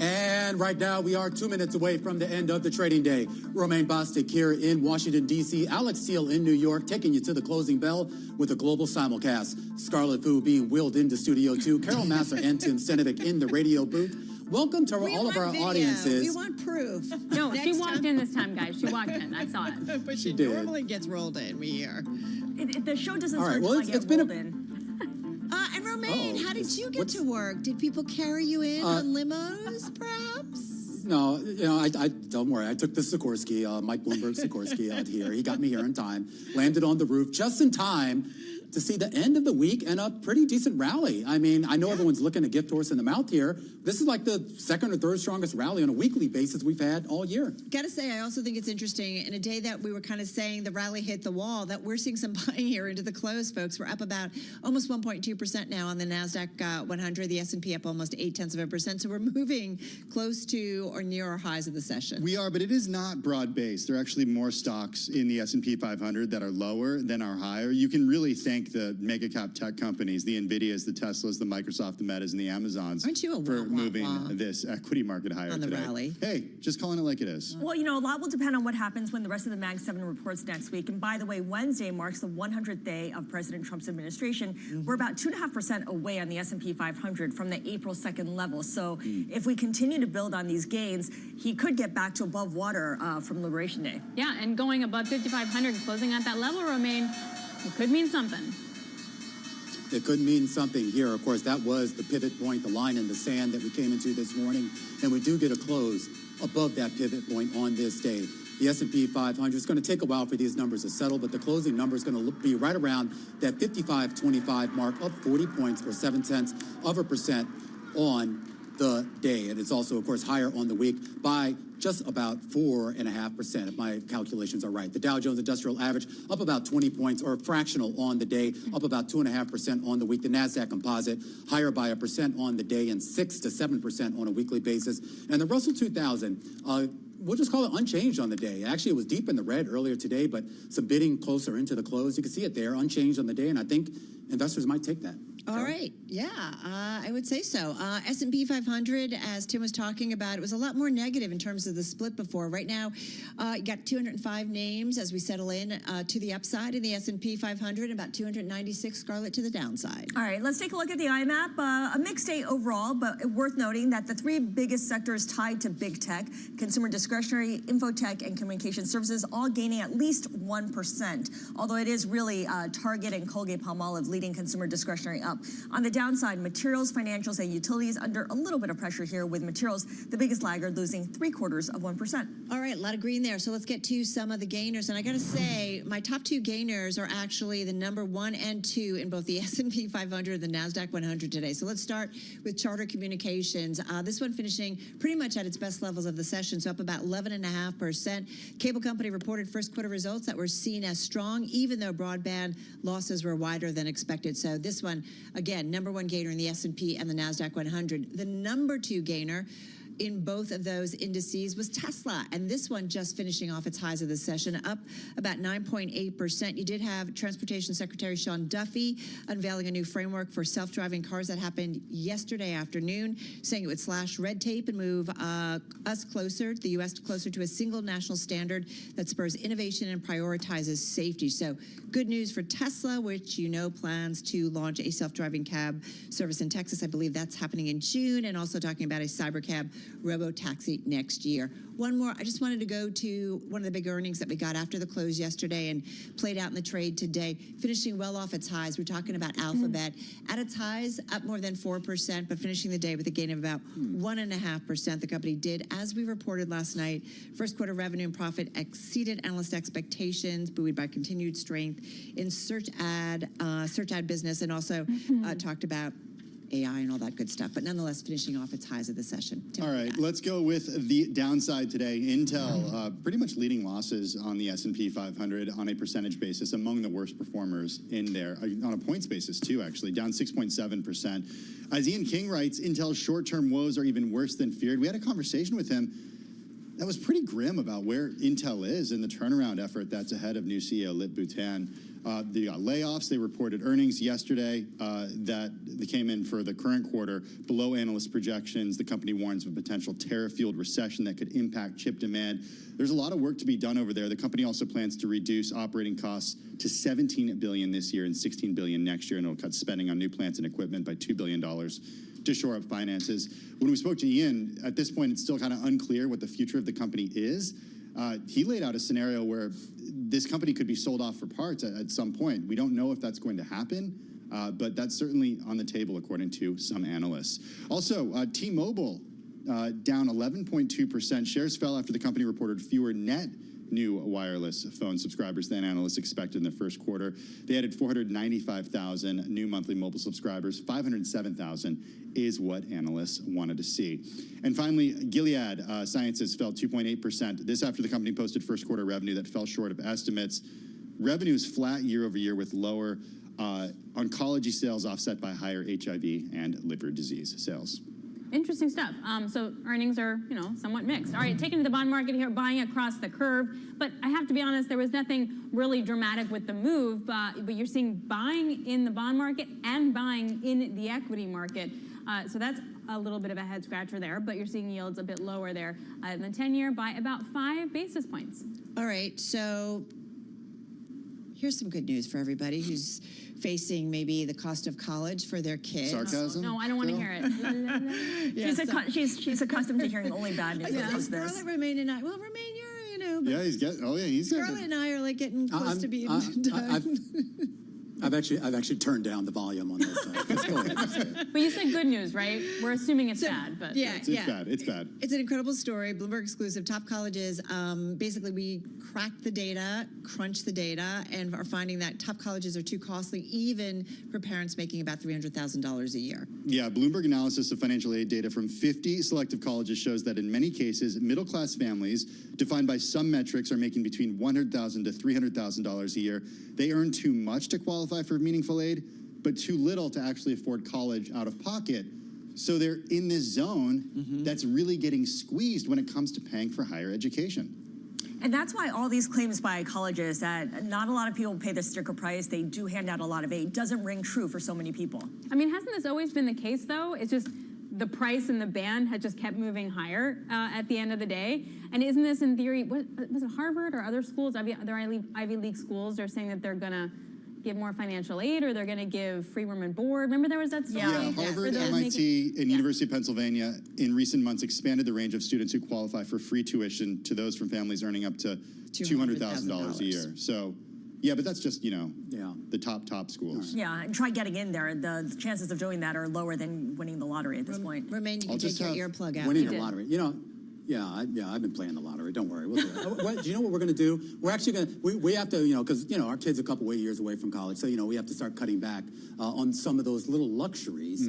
One luxury that I've enjoyed, actually, I don't know. Have you ever had a cocktail with just fresh ice pulled from the glaciers of Greenland? It's the only way I drink. Well, guess anything. what? Really? A lot of people. So there's a great story today about how this has become a big thing. And I just want to say, I was up on this like 2 years ago, because a couple of years ago, Martha Stewart, who's my spirit animal, by the way, was on a cruise, like through the fjords here, and was holding up how, she got a cocktail from some freshly chipped ice cubes off of one of those glaciers there. This is the thing. Apparently it's cleaner, it's denser, and it's delicious. And no carbon footprint, right? No carbon footprint, bringing that ice from halfway around the world to your class, right? Hey, if Katy Perry can go to space, I can have my glacier ice cubes. All right, so it's 6 ice cubes from the glacier, $100, and you get a little pair of tongs. So that's key. That's key. Totally, right? I mean, are they also gold-plated? The tongs are worth like... Yeah. I don't know. Congratulations to the entrepreneur who came up with this. That's all I'm going to say.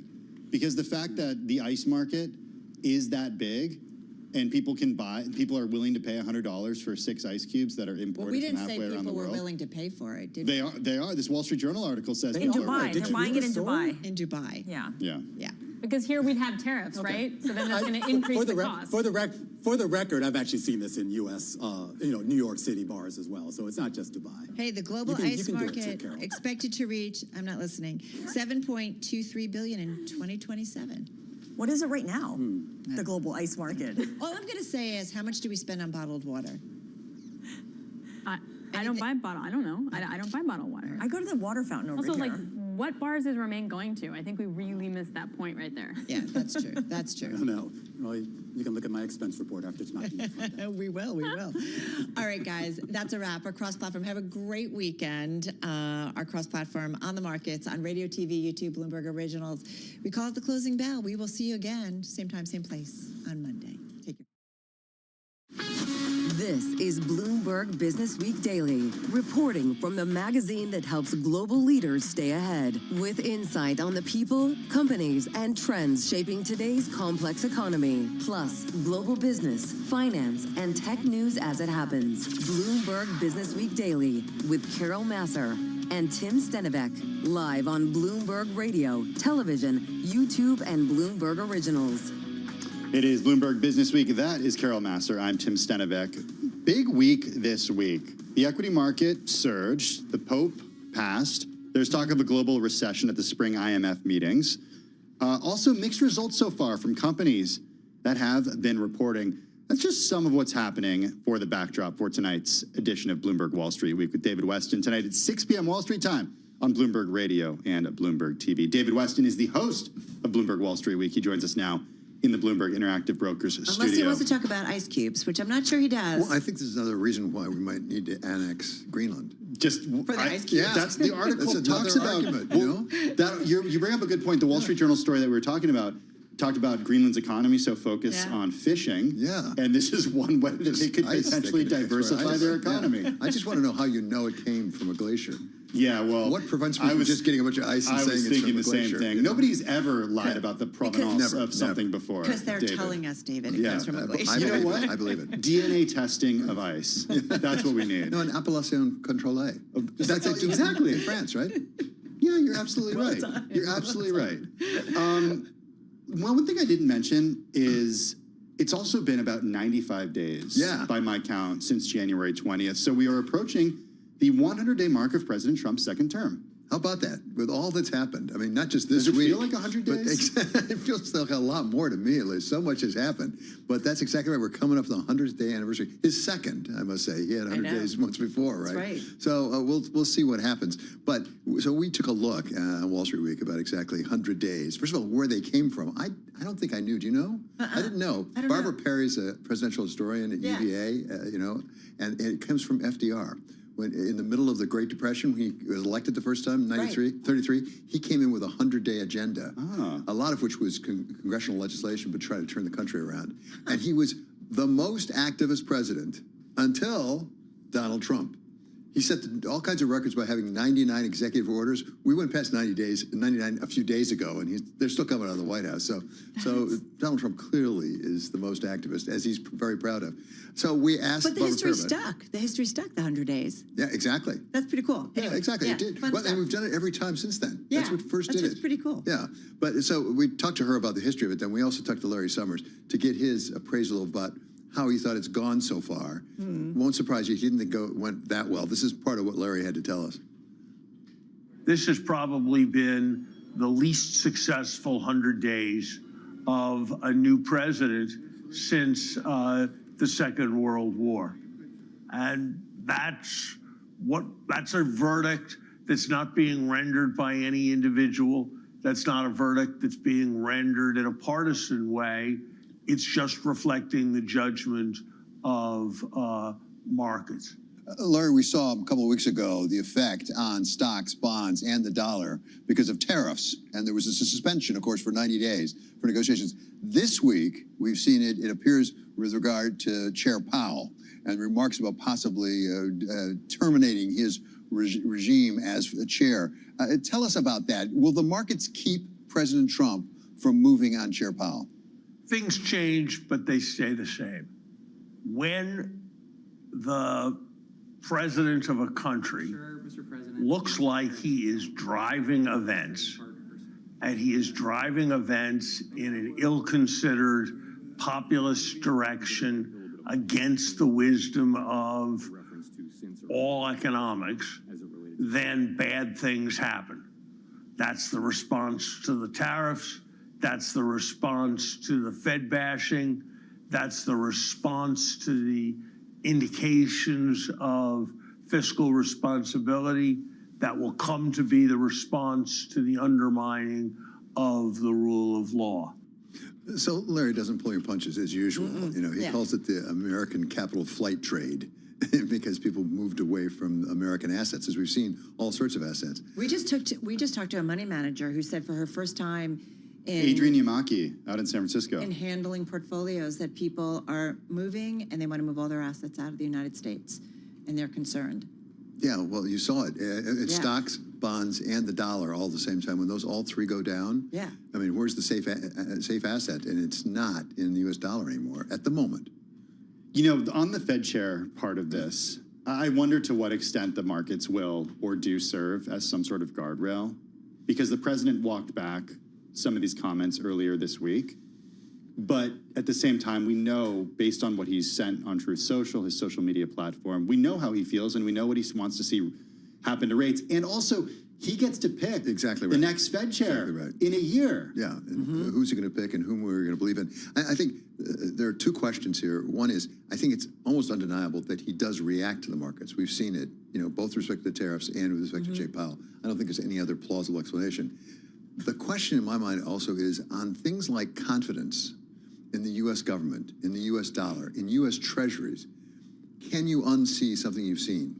You know, once you've raised that question in the minds of people, investors around the world, can you entirely extinguish it? So they say, okay, now I think it's all over, we're going to be fine. And particularly when you have President Trump apparently changing his mind, if not day to day, at least week to week. It goes up and down, whether it's tariffs or whatever it is, it's all different. It's like when the unthinkable happens, how can you undo it? And I keep thinking of, I was Sonali who talked to Boaz Weinstein, who this whole idea of the uncertainty genie is out of the bottle. And so he said, this isn't just a 1 day, a week, a month thing. He's in the White House until he finishes his term. Yeah, it is only 100 days. Correct. We're not even quite there yet. Yeah. We've got a long way to go. So you just wonder how you get through this. Yeah, exactly. We will find out. When I was just going through what Larry Summers says, you know, when he's driving events in an ill-considered populist direction against the wisdom of all economics, and bad things happen. You know, you just wonder, what bad things does he think? What Larry says actually about that is, we've seen this movie before. Yeah. With less developed countries. You know, Exactly. some of the poorer countries. I mean, this is a pretty standard populist move. And what his basic point is, actually, he's a little surprised because typically you get a burst at the beginning. It goes good for a while, and then it turns south. And inflation runs rampant. Exactly right. And a lot of folks have said Turkey is an example that comes to mind. David, if not Argentina. A really good point. Hey, before we let you go, there's more on tonight's program. Mars. We think about it as a family-run company. So take the other side of the trade we've just been talking about. You know, go to constancy. You know, people really sticking the course. It turns out Salim Palmisano, you know him, former IBM CEO, brought this to us because they got a center up at the Yale Business School studying so-called stakeholder capitalism, and they interviewed 175 CEOs to say, what do you think about the stakeholder capitalism? First of all, they said, we don't call it that. Second, they said, it's been around forever. But they said, anybody who's running a business well takes into account a variety of different interests. It's the shareholders for sure, but there's a lot of other ones. And one of them is the Mars company. So does it have to be a private company? No, it's because we did Enel too, which is a very large Italian power company, publicly traded, which Mars has always sort of more or less been on the rails with a parent family-owned company. It's a fascinating company, actually. And we interviewed Victoria Mars. She's fourth generation, working with the fifth generation. She's really good and really smart. But so we went over to a publicly traded company in the power segment. Enel got off the rails for a while. And a CEO came in, Storace is his name, Francesco Storace, and he said, look, we got to get back to first principles. We got to go back to what we were originally doing, providing people with power. And he made two fundamental changes. It's interesting. He said, we're spending all this money and putting a lot of capital into the ground, and it takes forever to get it back out. We will not build any power plants unless we get money out of it within 3 years. And his staff said, that's insane. You can't do that. He said, I'm sorry, we're not doing it. And the second one, he says, we will not go to any community that does not want us. Because they were spending all their time fighting for permitting. And he said, if they don't want us, we won't go there. And it turned the company around. All right, great stuff. And also, we've got to say there's another story on the FDA's role in the opioid crisis. So it's all coming your way. David, thank you. Thank you. David Weston, tonight at 6 p.m. Wall Street time on Bloomberg Radio and Bloomberg TV. So be sure to check it out. All right, folks, you're listening and watching Bloomberg Business Week Daily. We're back in a moment.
It's 4:21 on Wall Street. We do check markets all day long here at Bloomberg. I'm Charlie Pellet. 4 in a row for the S&P 500 index. The S&P back above 5,500. 55.25 where we stand now, up 40 points today, up 0.7%. Dow Industrials up 20, up by about 0.1%.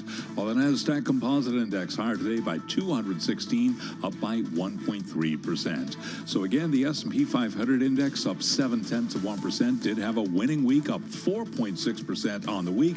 Should point out, however, to year-to-date, almost wrapping up April, we've got the S&P down in the year-to-date column by 6.1%. 10-year yield 4.25%, with the 2-year 3.75%. Spot gold fell 41 points today, $41 today, 33.08, down 1.2%. West Texas Intermediate crude up 0.7%, 63.26 a barrel, and Bitcoin up 1.8%, 95,122 on Bitcoin. The Federal Reserve is noting vulnerabilities tied to stock and real estate valuations in its financial stability report out today, saying some asset prices were notable despite declines in some markets earlier this month. Again, for the week, the S&P was up 4.6%, NASDAQ on the week up 6.7%, the Dow this week up by 2.5%. For on-demand news 24 hours a day, subscribe to Bloomberg News Now wherever you get your podcasts. I'm Charlie Pellet. That is a Bloomberg Business Flash. Hey, thanks for that update, Charlie. Do appreciate it. Hedge funds are seeking to invest in low-carbon assets outside of the U.S., such as utilities and grid equipment providers in Europe and Asia. This is due to uncertainty caused by Trump's policies. So some hedge funds are finding opportunities in natural gas. It's considered a green asset in Europe. They're investing in companies that are less affected by tariffs, such as those with domestic supply chains. It's all about that shift that's happening as a result of Trump policies here in the U.S. and what hedge funds and other investors are doing with their money. No, it's a really good point, right? And we're just kind of watching it and where it's all going. Curious what Jonathan Maxwell has to say about all of this. He's the founder and chief executive officer of SDCL. It's short for Sustainable Development Capital, LLP. The company has about $2 billion, probably more than $2 billion in assets under management. He is also the author of a book, we've talked with him about it, The Edge, How Competition for Resources is Pushing the World and Its Climate to the Brink and What We Can Do About It. And he joins us from London. So nice to have you here with us. How are you? I'm great, thank you. Just got back from 3 days touring the United States, so excited to be talking as a Brit about investing in America. How did that go? And what were you here in the U.S. for? We've got a portfolio of on-site energy projects. Our whole business is about building energy services that are cheaper, cleaner, and more reliable than the grid. In principle, our business has been extremely robust and growing and diversified. I think as far as the actual investments that we have in America, we're very happy with them today. I think the challenge that we've got right now is figuring out if we want to build something, say, for next year, where we haven't already got all of our equipment in place, we haven't already got all of our contracts on construction in place. We don't know what it's going to cost us. And therefore, we can't sign a new deal to build new systems, new power systems in America in 2026. And it's obviously a situation that I'm hoping comes to an end pretty shortly when there's more certainty as to what it's going to cost us to build the power plants that America needs so much. Well, you're talking about this from the context of the investment that you need to make in order to build one of these things. You're not necessarily talking about this from the perspective of how the president now, Donald Trump, sees, quote unquote, sustainable forms of energy and the shift that we've seen here in the U.S. It's interesting that your concern that you at least led with was more about uncertainty when it comes to equipment, uncertainty when it comes to investment. What about just the idea that, this is a president who wants to really lean into carbons and fossil fuels? So, I think I think there's a paradox. I actually wrote a Substack about this recently. I think there's a basic paradox, right? So you've got, it sounds from that the administration isn't friendly to large-scale renewable power like offshore wind. The Inflation Reduction Act come under a lot of pressure. President Trump has a hatred for offshore wind. Yes, he's been very open about that. Yes, he does, and candidly, what I would call conventional grid-connected renewables. Now, having said that, the energy administration under Chris Wright makes a distinction about delivering energy services, energy security that America needs, while at the same time as protecting the environment. So there is a concept of trying to marry up energy security with some form of environmental conservation or preservation.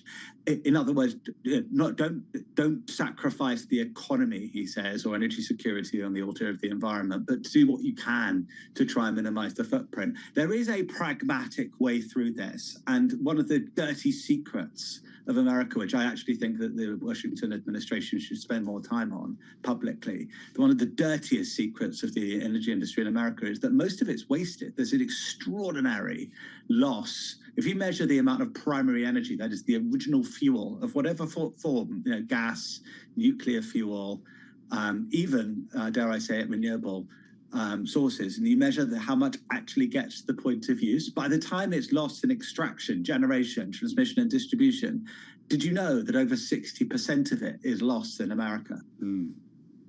It's an extraordinary feature. And, so the concept, which, I don't invest in offshore wind farms, I'm not going to make any comments around them, but what I do invest in is generation that's close to the point of use so that you don't waste all this energy on extraction, generation, transmission, and distribution.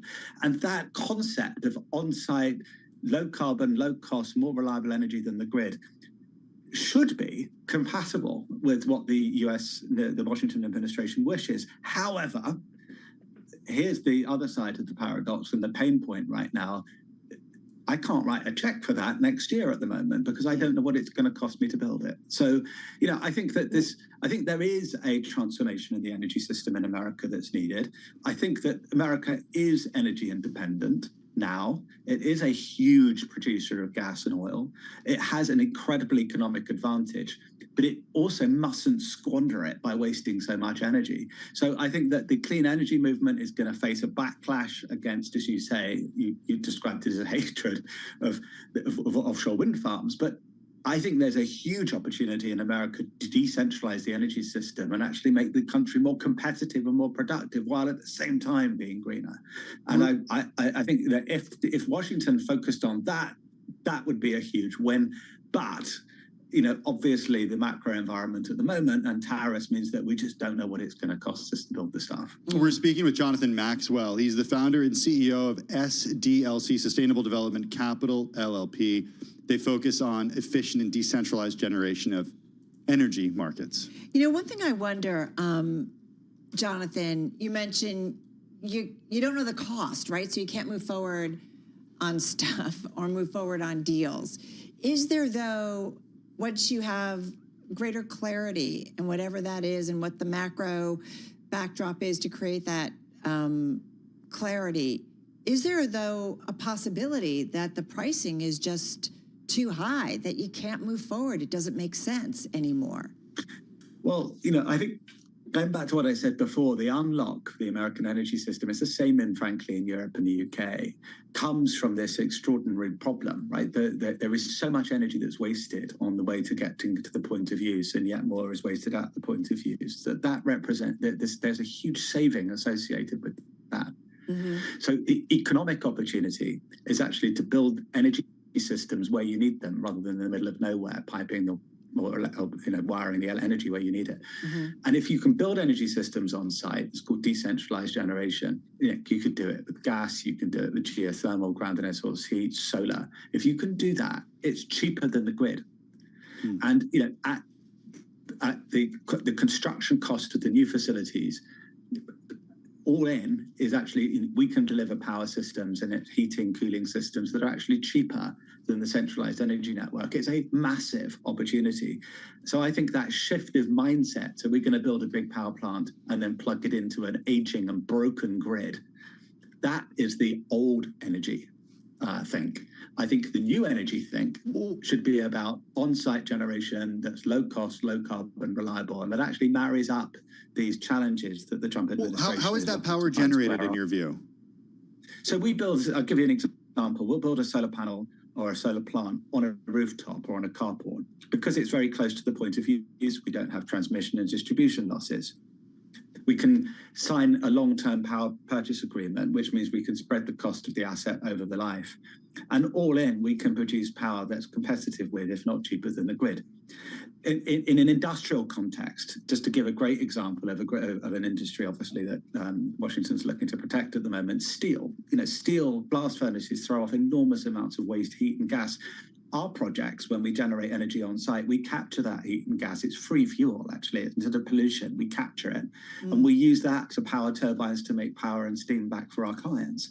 So the energy world is awash with opportunities to do better, to improve these systems. And that's what my firm does. We invest in infrastructure services and projects and companies that just make better energy. Jonathan, just have about 45, 50 seconds left here. So if it makes so much sense and is so logical, why isn't it happening more frequently in terms of what you are doing? Just playing devil's advocate a little bit here and trying to understand. And just quickly. I think that... Yeah, I think there's a few things. I think government represents a huge amount of energy footprint, and but having said that, most market incentives have gone into power generation and utilities rather than into the on-site generation system. I think these projects are small and complex, so it takes companies like ours that can design systems. And then lastly, to get scale and replication, one of the breakthrough markets where I think you're going to see much more of this, energy is going to be delivered much smarter, is data centers. And that's where I think that's going to be driving the innovation, because data centers need energy on site where they need it 24/7. Because I think we're going to see a lot of these solutions breaking through. No, I think that's a really good point. It's going to kind of have to happen because it has to happen. Otherwise, they're not going to have the power that they need. Jonathan, really appreciate the time once again to talk with you, because certainly the environment continues to change. So good to get your perspective. Jonathan Maxwell, he is founder and chief executive officer of SDCL. It is Sustainable Development Capital, and of course, the author of The Edge, How Competition for Resources is Pushing the World and Its Climate to the Brink, and what we can do about it. Hey, just a headline crossing the Bloomberg, just want to bring it to you. The Trump administration must stop disregarding collective bargaining agreements for a large portion of federal employees after a federal judge blocked a March executive order. So again, the judge restoring these federal worker labor contracts, and this is definitely seen as a blow to the president. I'm watching markets, Carol. The S&P 500 notched its longest winning streak going back to January. Stocks rose. The S&P 500 closed above 5,500. It was driven by a surge in mega caps, including Tesla and Alphabet, despite some conflicting signals on trade negotiations. Certainly, the trade war's impact on the economy is a concern. We've spoken a lot about that. We'll see what happens next week when it comes to more earnings from mega cap tech companies. Coming up, Pumping Iron. It's the iconic 1977 Cece does film it, Elizabeth does featuring it. none other. I need to do it. Who's in it? Who's in it? My daughter does it. What? Who's in Pumping Iron? Arnold. That's what I was waiting for.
It's 4:40 on Wall Street. We do check markets all day long here at Bloomberg. The S&P 500 index finishes another week, a winning week, above 5,500.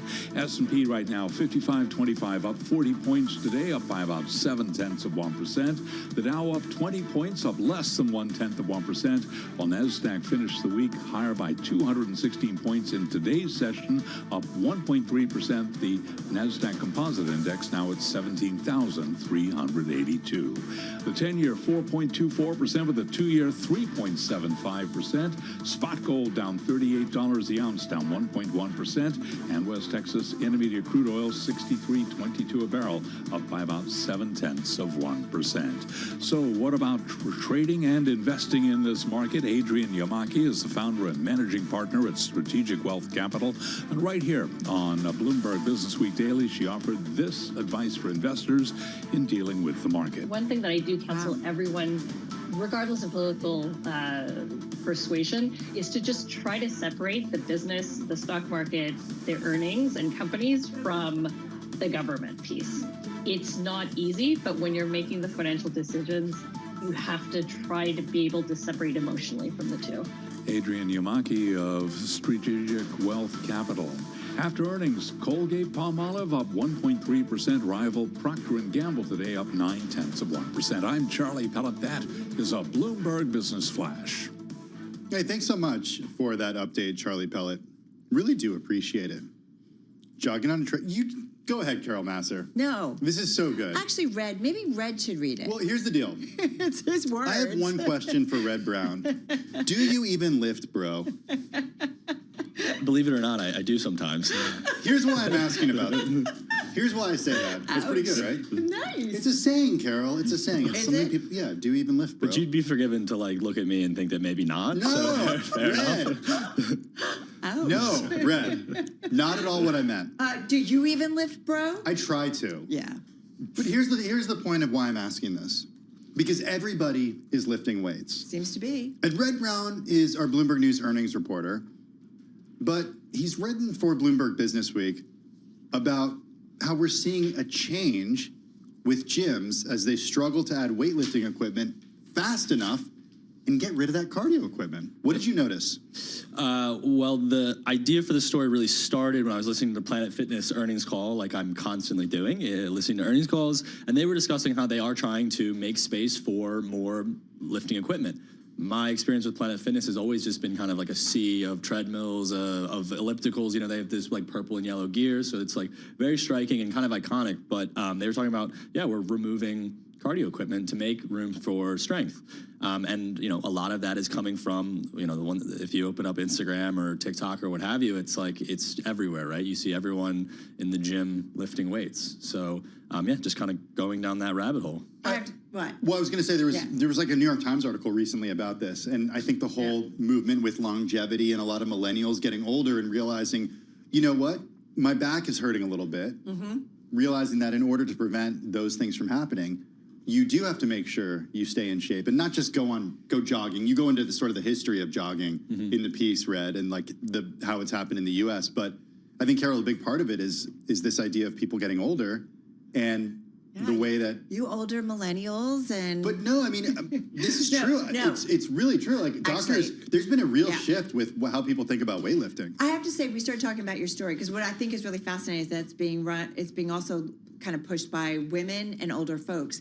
But we brought it up and everybody started saying, well, yeah, as you get older, like you need the muscular strength. It's better in terms of your bone structure and everything and your health overall. It makes a huge difference. And no, and just like the fact that information has just been getting disseminated through the population, through social media, right? Like influencers are really pushing that this is for everyone, right? Like there was this kind of notion, and again, we also kind of trace the history of weightlifting in the story a little bit, and I think everyone's like thinks about, you know, exactly, right? They think about Conan the Barbarian, they think about the Hulk. It's like, you know, it's these people on the fringes of society, but no, it's really it is for everyone. It's for everyone who wants to lose weight. You know, cardio sometimes gets is thought of as the weight loss option, but really, you know, the more research comes out, it's strength training is what will do it for you. So, all right, so you hear this like earnings call, right? You're like, okay, interesting idea. But as you started to dig into it, how much like were you hearing like really from the gyms and stuff that are like, oh yeah, we're leaning in big time? I mean, yeah, I mean, Crunch is another one, another huge gym chain across the country. And,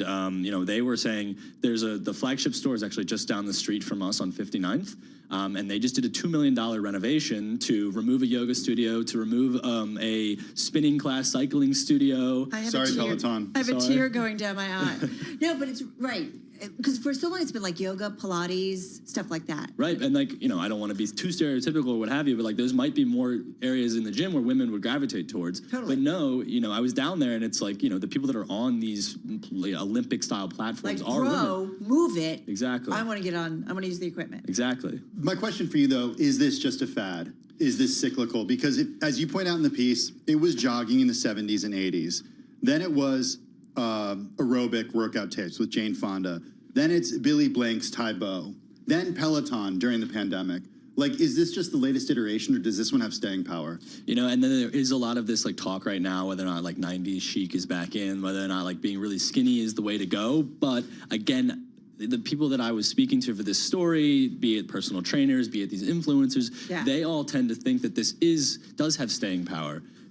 Reason being, and it's not just an aesthetic thing for a lot of people anymore. It is health driven, right? It is people that want, you know, I sit at a desk all day, you know, I can feel myself hunching over, but like, you know, if you can work out, it helps you have a stronger core and everything, right? So totally. I was talking to my physical therapist about this because she's like the type of physical therapist who is all about strength training. And my experience with physical therapy up till her has been all you need to do is stretch. And that never worked. The only thing that worked for me for getting rid of the back pain was actually doing these workouts. Seriously? Oh, yeah, it's absolutely worked. And doing weight. Yeah, like deadlifts, like working on your posterior chain, like all these things that she had to educate me about. Yeah. And she said, it makes sense given what we do for work. You know, when we're professionals, you're sitting at a desk. Stretching makes sense for people who are on their feet all day, every day. Those people who work in warehouses, those people who are moving, those people who are delivering boxes. But if you're sitting at a computer all day, you need to work out your muscles. Yeah. I mean, and also with the running and things like that, they tend to be pretty high impact for a lot of people too. So it's like, you know, as you get older, you can't maybe necessarily do that, but you still can bench press. It's all, I mean, obviously there's a lot of stress there, but there's smart ways to do it. Again, with the social media, you're also learning that these aren't these activities are less intimidating, right? Like someone used to think that like a bench press is like, I don't know how to do that. I don't know what the right technique is. Yeah. But you can see 1 million people now do it online with perfect technique, and they are walking you through the different steps. So it really has just opened this door to every kind of segment of the population. I have to say, like Saturday morning, I'm reading through news and I go through a lot of things, and you get caught on Instagram. But it's like one influencer after another, and it usually is weight training. I love that, though, you include this as people age, their bone density and metabolic health, what doctors are monitoring when they check blood pressure, cholesterol, and weight decline. Weight training can help manage both issues, cardio less so. Right. And so really, like, I do also think when the medical profession, if they are increasingly saying, well, wait, it's not just about take a walk. It's also about doing some weight training. Yeah, I mean, and again, to go back to why it's women that are really drawn to this, some of those issues tend to be things that affect women more. The bone density is something that tends to affect women more as they age, and it's another just kind of great reason for them to want to be involved. Because we're carrying the weight of the world. Yep. Just so you know. The weight of this show. Kids, for sure the weight of this show. No question. That's a given. No. Yeah, no question. No. 50-50. Red, we're going to stick with us. We're going to do a double dose of Red Brown. Okay, this is a very special edition, a special Friday edition of Bloomberg Business Week. But before we do that, with earnings, big picture, are you looking at any other? I thought you were going to ask him how much he bench presses. No, come on, Carol. We're beyond that. You know. You're among friends. I can't tell you. Triple digits, I'll say. Yeah, triple digits. Seriously? There we go. Oh, yeah. Wow. Like That's what I love to like see. 101? Exactly 101. All right, never mind. We don't have time. You can get 40 seconds. No, it's not enough time. You It's can fine. tease. No, it's fine. Make it a real We'll tease. do a market check. Make it a real tease. No, we'll do a market check. Because we are in a minute going to take a look at some of the stocks making big moves on the week. The S&P 500, though, did have a very good week, notched its best week going back to January. Don't you love when Tim gets The into S&P anchor mode? filled up. Oh, God. Carol, you're killing me. Just go, Carol. We finished at our highs of the session. What does that mean? We were up on the S&P 500. Up Did 40 we finish points. at our highs? We finished at our highs of the session? Pretty much so. Okay. Up 0.7%. Wow. NASDAQ 100 up 1.1%. Pretty much. And the Dow. Pretty much at the highs of the session. Pretty much. Just a little higher. Almost. There you go. 50-50. That's how it works. We're coming back with Red in just a moment.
This is Bloomberg Business Week Daily with Carol Nasser and Tim Stenovec on Bloomberg Radio. All right, everybody, we're getting ready to wrap up on the Friday edition of Bloomberg Business Week Daily. Carol Nasser, Tim Stenovec live here in our Bloomberg Interactive Broker studios. We mentioned stocks kind of finishing on an up note and certainly a bullish week overall, Tim Stenovec. Let's take a look at some stocks on the move this past week with Red Brown. He's Bloomberg News earnings reporter. He joins us here in the Bloomberg Interactive Brokers studio. A double dose of Red Brown. It's a good day. If you're just joining us on the podcast, that's true. I encourage all of you to check out one of Red's most recent pieces. I have to say one of them because if you go to Bio Red Brown on the Bloomberg terminal, He writes a lot. I had to scroll He's a down like busy dude. 3 pages to get to a story from earlier this week. I know. It's all about the way that gyms are adapting to people working out more with weights and less so with cardio. Check it out. And if you missed it, you can also download our podcast too and get Red actually talking about the story. So get a lot of Red Brown. Should we let Red talk? Yeah. Okay. Red, Red's like, what caught your eye glad this I'm week? here. Red's like, I'm staying late for you guys. I'm blushing over here. This is we love Red Brown. Hey, when we like you, we like you. When we don't, watch out. Intel on your radar for the week. This was a big one that people were watching because of earnings, but the moves were pretty outsized. For Intel. Yeah. Yeah, I mean, it's just been kind of an interesting week for Intel in general. I guess when we had that news break that they were considering cutting a pretty significant amount of their workforce. So much of the news flow has been so negative for the company heading into earnings, and I don't think anything really has drastically changed for the company since then either. So, yeah, kind of a tough week for Intel in general. Yeah, we talked a lot about this with Ian King. I mean, what was fascinating is Tuesday, Wednesday, Thursday, the stock was up about 14%, right? And then it got earnings after the close on Thursday, yesterday, on Thursday. And it was just, you know, Ian kind of said, I think it was kind of as bad as everybody thought, or even worse, Wait, right? but am I looking at this right, Carol? What? Up about 6% on the week, even with today's decline? Correct. Okay. Yeah. Wow. Because it was up 14% ahead of earnings, and then it was chopped investors about 7% cheered, on Friday. as like you said, Red, investors cheered the news when Bloomberg reported earlier this week that there would be large layoffs. And then it was pretty bad in terms of the numbers that they said for the current quarter. The reality kind of was a bummer, right? This is sometimes what needs to happen, right? Like you need to just kind of reset expectations. If you are going to successfully do the turnaround that everyone's wanting, it just needs to you need to do the short-term pain, and then hopefully things will head the direction you want. You know who's really resetting expectations? I feel like a lot of the American airlines. Yeah, I mean, just the fact that they're pulling their guidance, again, it makes sense, I guess, given the circumstances that they find themselves in. It's really difficult to get a view even into the second quarter with what demand is going to be. I've heard you guys talking on your show about how people are booking earlier and earlier their flights. That means as a company you can't get a good feel of what your earnings are going to be, what your revenues are going to be, right? Right. I mean, we look at different. You listen to us? All the time. Oh, okay. Go ahead. Yeah. So just trying to stay in the good books here. Long-time listener, long-time guest also, Red Brown. So we're talking about Alaska Airlines. That was one of the stocks that you had on your radar this week. Shares for the week down about 7.2%, 7.3%. Yes, and it's back to this idea that you just can't get a view into what is going to be coming down the pipe. Again, we don't know where travel demand is. We don't know how consumers are thinking about their discretionary wallet necessarily. So again, it makes sense to reset expectations. Just say, we don't know. That's the best transparency that we can give you. We keep laughing, but it's not so funny, right? How much we hear from CEOs, the C-suite uncertainty, how much we hear from market strategists, everybody, just there is no clarity, right? In terms of what's coming. One thing I know is I love that Nerf. Red will be back. Nerf, My Little Pony, Transformers, action figures, dolls. Barbie Play-Doh. That's a weird one. We talked about this yesterday. We did. The reason we're talking about this is because Hasbro is also on your radar. That's right. Hasbro is, sorry, just pulling up my notes here. You're good. Okay. It's up like 16% this week. I couldn't believe the way that moved this week, That's Carol. amazing. The reason why I say it's a confusing one is because it was up almost every day this week. Barbie, as we spoke about yesterday, is Mattel. But there's this Hasbro Play-Doh partnership. Well, you know. Or Barbie Play-Doh partnership, yeah. You pay a licensing fee and you know, let the little critters play with Play-Doh. I think typically when we talk about a company such as this, the first thing people might think of is, wait a second, wouldn't this be affected pretty significantly by tariffs? Sure. Yeah, but you know, there's sometimes like, you know, toys and the licensing and things like that. These are things that people are going to buy. I remember it was a couple of quarters ago, people talked about these sort of like minor indulgences they'll give themselves. You know, and toys might be one of those areas where, you know, it could still get the attention of people. If it's not the most extreme outlay for somebody, you might be able to spend the $15, $20, $25 it is to buy Monopoly or what have you. Yeah, and I guess their gaming, right, business did pretty well. And so I think that was some of the interesting thing, their gaming unit driving their beat in the first quarter. So that, you know, it wasn't the Play-Doh Barbie stuff. What's the matter? What's the matter with you? No, nothing's the matter. I'm great. I'm great. We're not done with earnings, are we? No. I mean, we're not even really halfway done, really. Next week is another huge week for us. You better get some sleep this weekend because, yeah, it's going to be a killer one. Thank you so much, Red Brown.